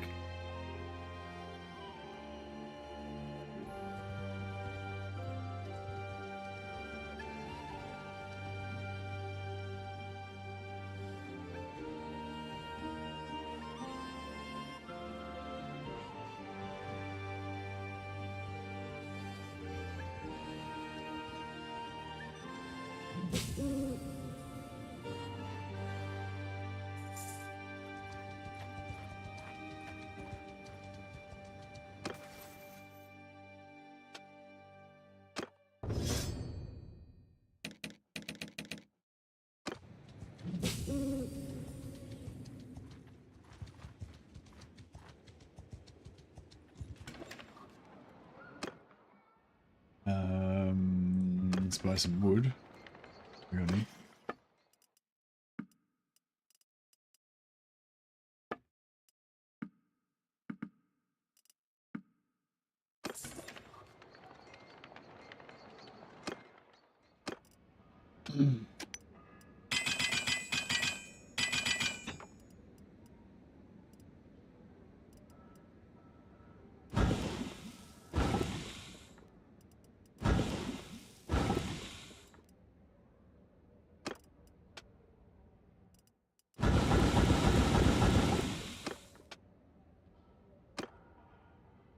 Money pole. Actually, before we do the money pole, we need to make ourselves a weapon. 200 mace.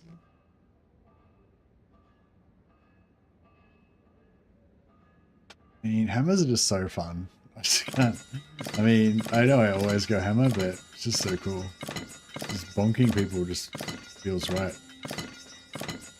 Oh, that was the right. There it is.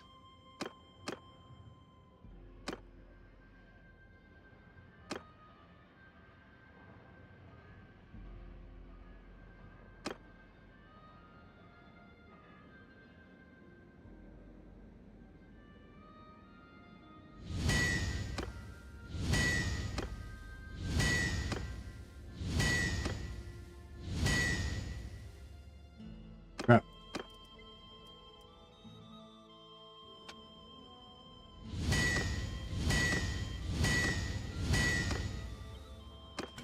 Okay, we'll just sell those.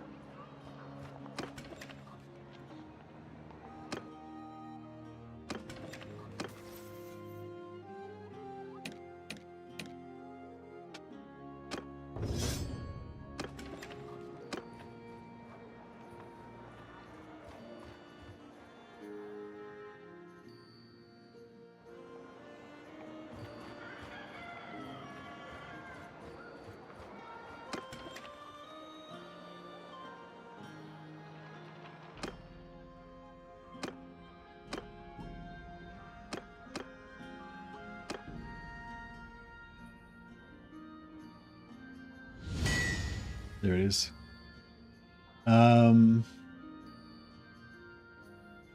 Force hammer.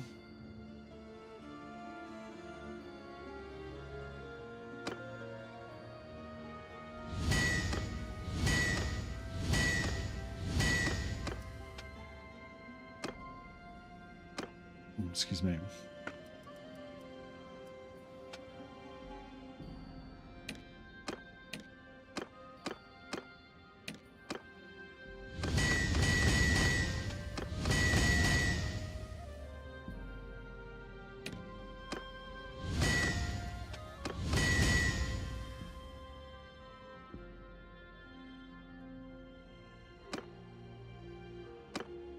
We'll just make some more force hammers.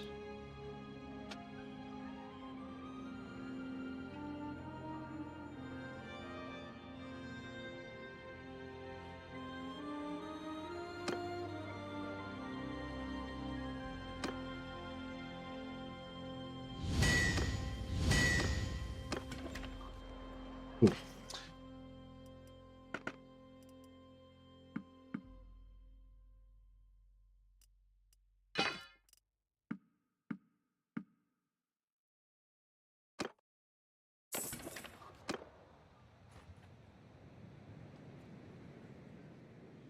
Go down here and oh, another tournament. Maybe give somebody a chance to win that.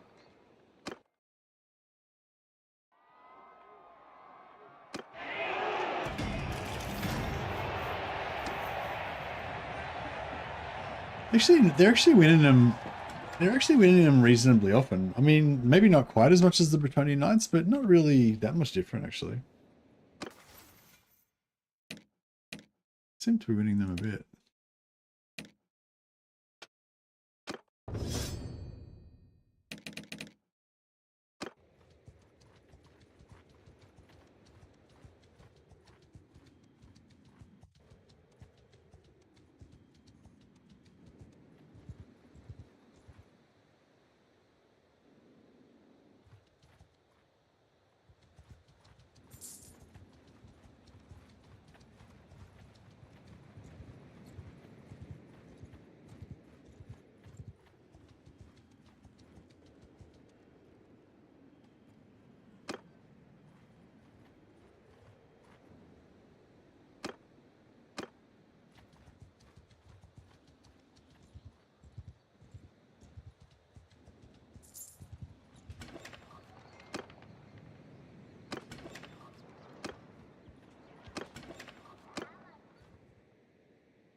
Light wizard.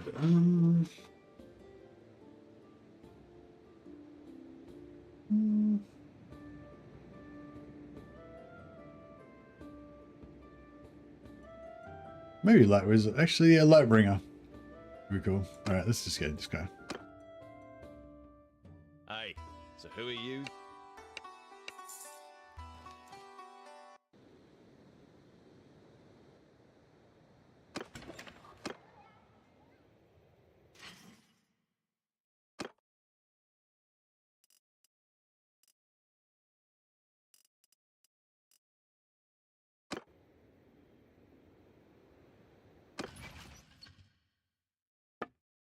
Yes, this guy's gonna be our scout.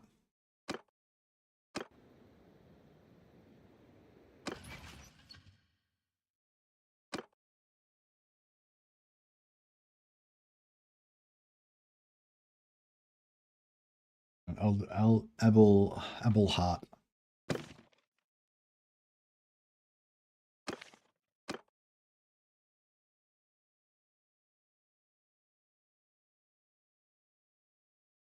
Them squire. Should we call them squires or neophytes? Neophyte sounds more Astartes, but I feel like squire sort of sounds like, you know, sounds cool also.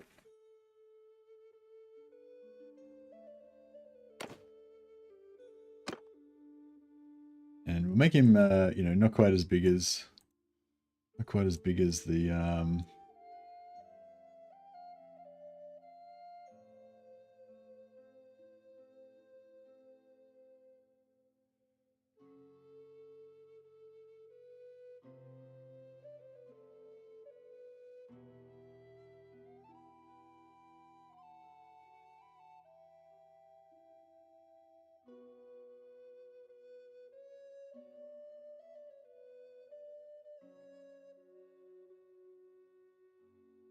neophytes. Friar, doesn't friar mean like a non-priest? I feel like they're all part of the order. They're just not they're not full knights. They're neophytes or squires. So the knights are like, they're called knights, or they're called brothers, or they're called initiates. Whereas the neophytes are, yeah, it might be called squires, maybe, depending on what order it is.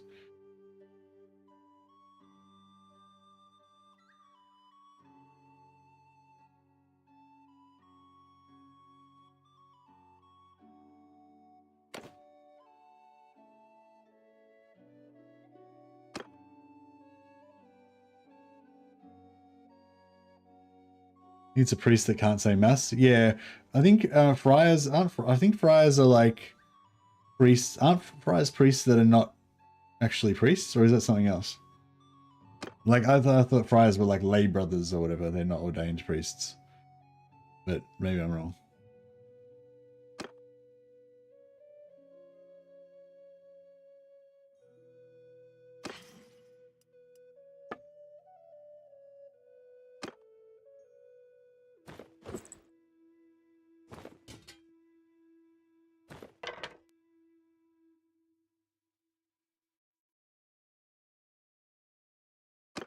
Get rid of that shit. Actually, there's more. There's more of it.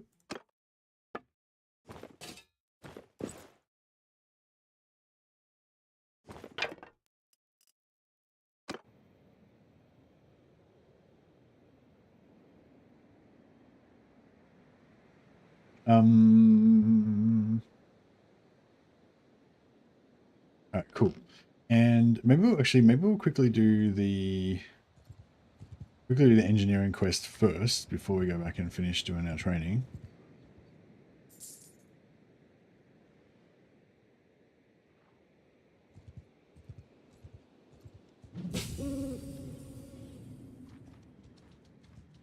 That way we can get these lads some guns. Get the show on the road, as it were.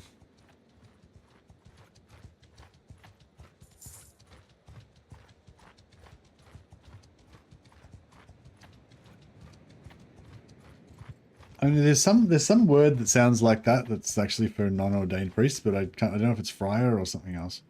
Might be something else.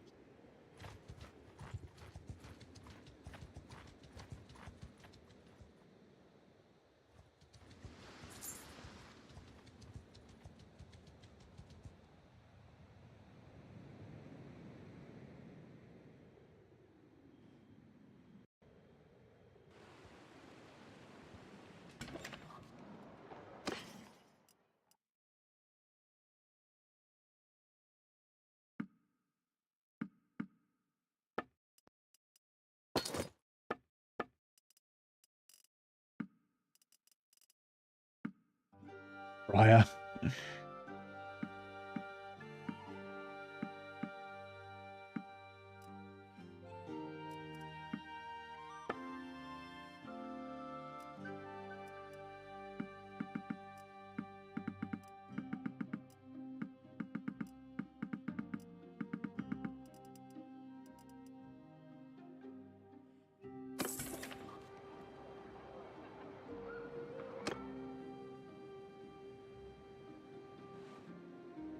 Alright, where's Nuln? There it is. Alright, let's get to Nuln.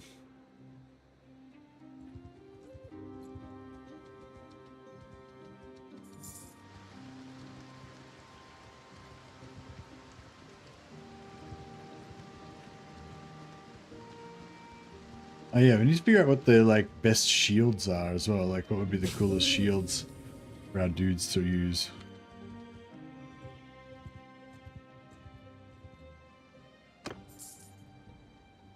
I feel like all my companions should also pray when we come here. Because it's like, you know, I mean, if we stopped at a shrine, then all the devout guys will pray, surely. Oh, basic. Just gotta, I'll risk it. Just gotta go to the bathroom and grab a drink. That's it.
Deacon. Yeah, I think Deacon might be the one. Yeah, that could be it.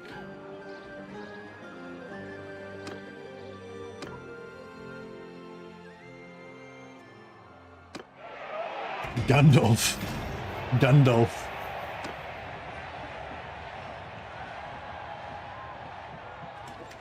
Like Gandalf, but with gunpowder.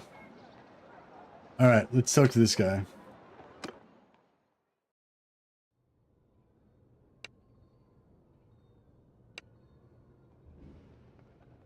Actually, before we do that, so there's a if you do this, if it bugs out or if you have to reload and save, you have to exit the game and come back in. It fucks up the quest. So before you do it, save it. Before you take the quest, I almost took it, but I'm like, nope, stop. Before you take the quest, go in, save it. Go in and turn off autosave, so it won't save during the quest, except for when I manually save it. Then go back in and take the quest.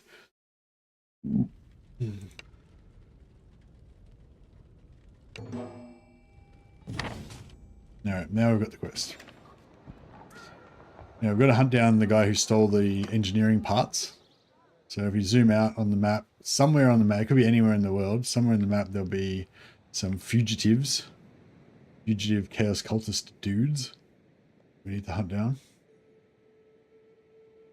There they are. So we gotta go find them.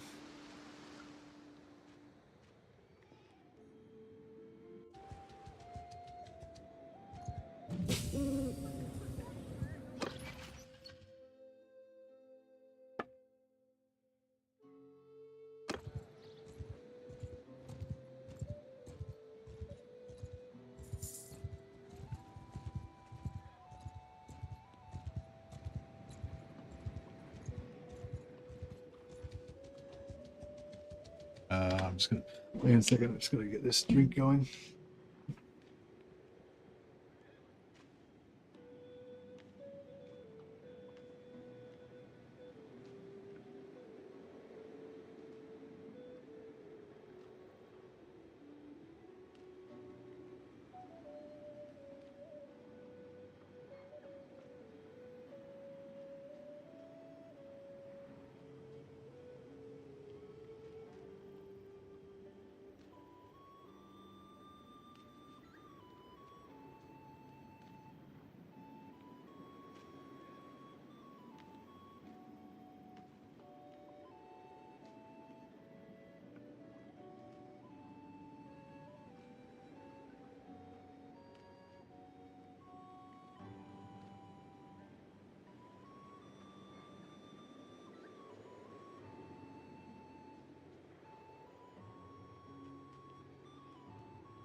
All right. Cheers to the man. How you going, John? Welcome, welcome.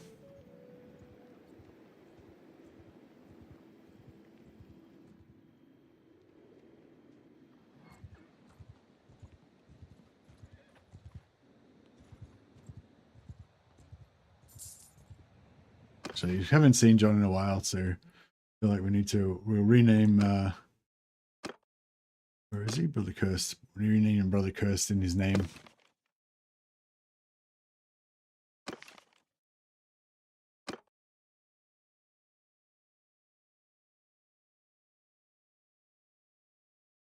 Brother John comes from some feral world where they just have monosyllabic names. You John. Boom. I feel like actually maybe I need to change his appearance a little bit as well. He looks too similar to Avitus.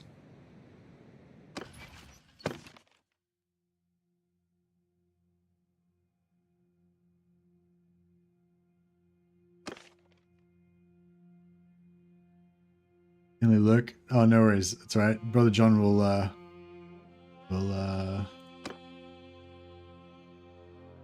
stay on in your absence.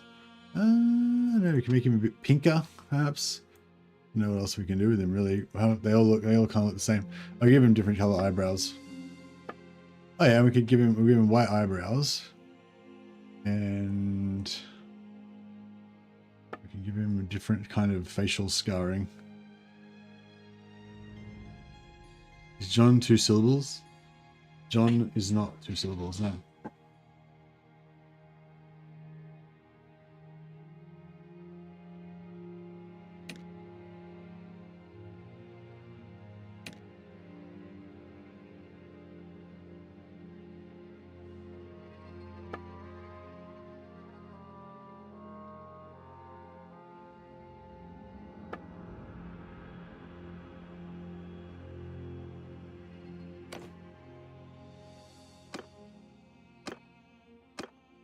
Oh yeah, he's got a scar on his face. He looks kind of different.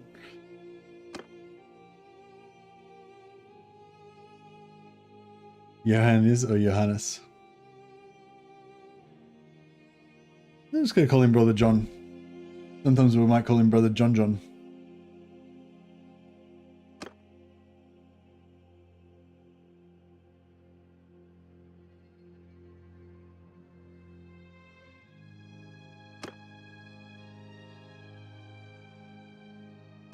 All right. What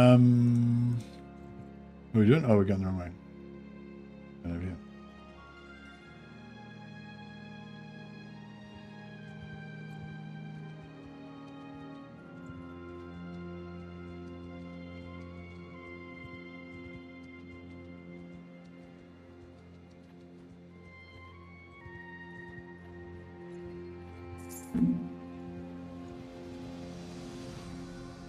Another traveling merchant. We've got heaps of stuff to trade for this time.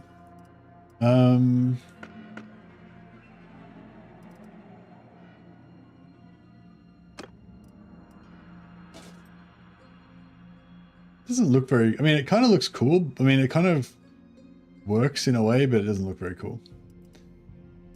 I think salads look the coolest.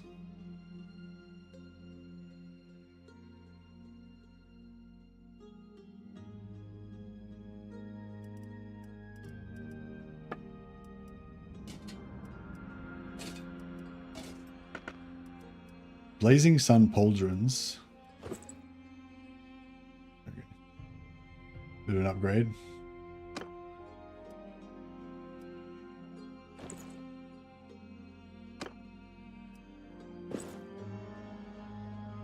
They weigh heaps.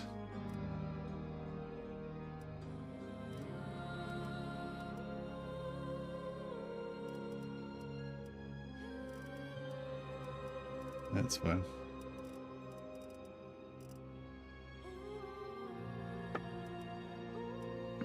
Oh. Didn't actually have... I thought we had heaps of stuff to sell, but we actually didn't at all.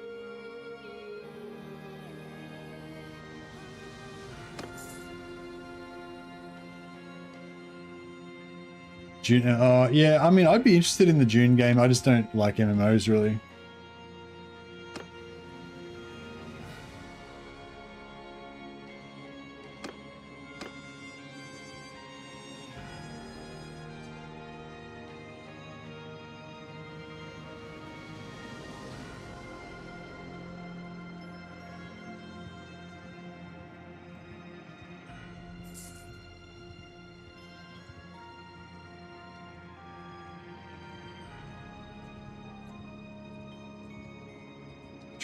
Traveling. We've got 55 dudes in our posse now. We got 42 arco-flagellants. Pretty good.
I think MMOs are a dying genre. Yeah, I kind of feel like, I mean, I don't know if they're dying or not, but I don't know. They're just like, I think that the whole thing of MMOs, like, or at least older MMOs, like they're based on the concept of sort of just wanting to spend as much time doing them as possible kind of thing.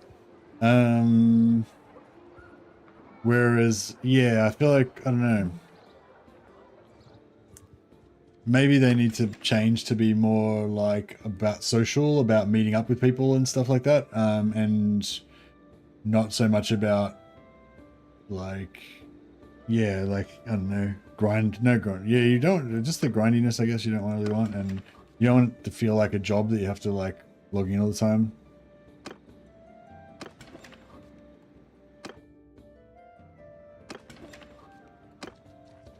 Trying to make a hammer for initiate. Back in the early internet, they were magical because it was all about interacting with other players. I think younger players are more antisocial in games. Maybe. I don't know.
I'll see you later, Sam. Have a good one, buddy.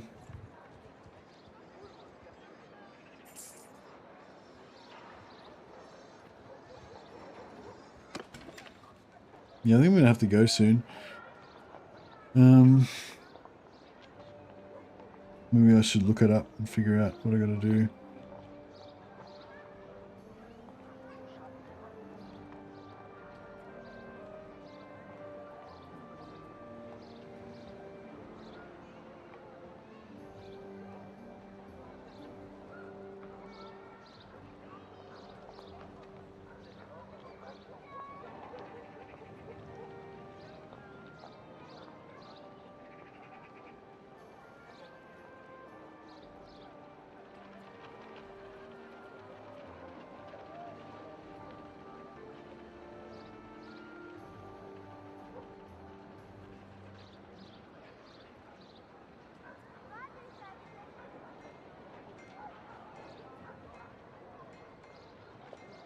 4:01. We'll leave here in 20. We'll leave here in 35 minutes. Yeah, I probably need to jump off now so I can have a shower and shit. Oh, but I need to fucking... Alright, wait. Gotta quickly go and kill these fucks, otherwise the quest will get fucked up, as I mentioned. Let's do this super quick.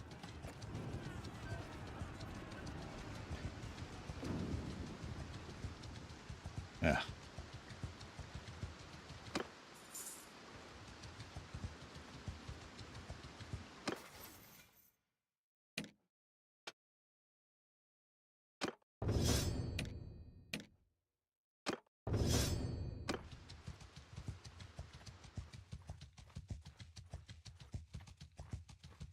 Yeah, we'll kill these guys and then we'll shower. Yeah, exactly. Okay, here we go. We're about to do it. Oh yeah, we can also try out our thing. So we can put on. So it costs. We've got 46 winds of magic. It's going to cost you 10 winds of magic, and I can make Justicar Avitus have. Yeah, I can make him have 20% physical resistance. Boom. There we go. And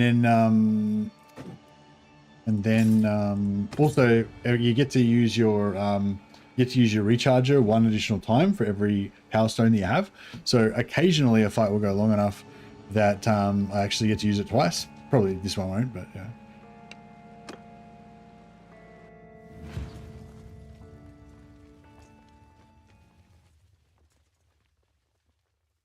Under my command!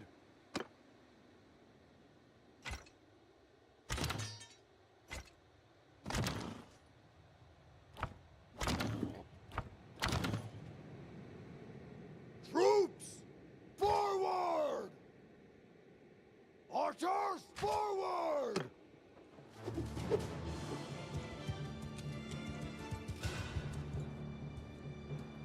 March forward!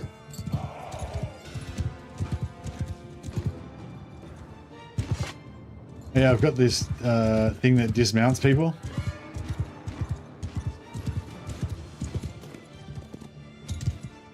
Suck it, dickhead. Get wrecked, son. Oh, damn it.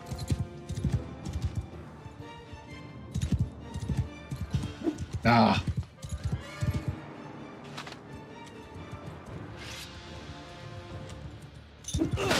Boom. Oh, shit. I was looking back at the dude and I got scythed. Alright, we'll watch it from Justicar Saphrax's point of view. Look at this specimen.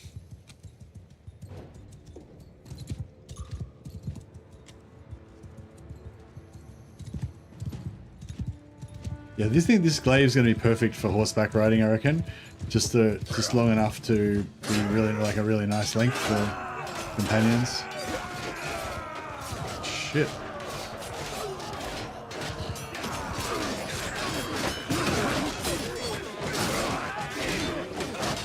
Those sides are not good.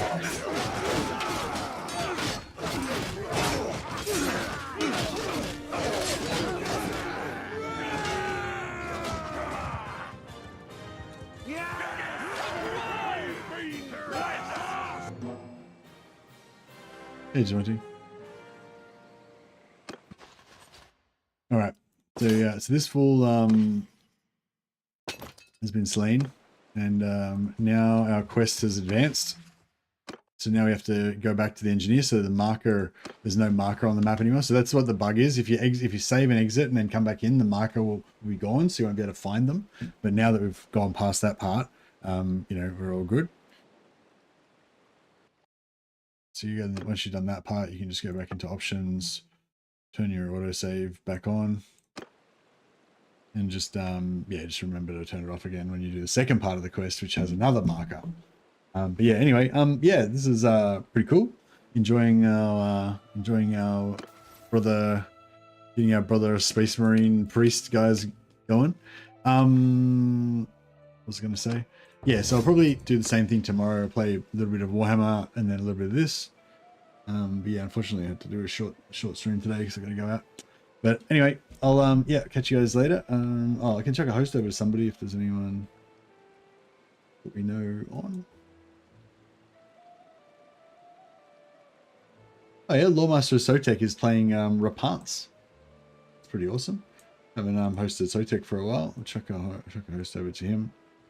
Lawmaster, if obviously you guys probably already know Lawmaster Sotek. If you don't know him, he's a great Total War YouTuber. He's also a big, I don't know if he would call himself a Total War YouTuber. He does a lot of Total War related content. He does a lot of just Warhammer fantasy lore content in general. And yeah, great YouTuber. You should check him out. He's got quite a bunch of people watching him already, so go and join the fun. All right, guys, thanks for hanging out, and I'll catch you. Go with Sigma. I will. No worries. See you guys. Have a good one.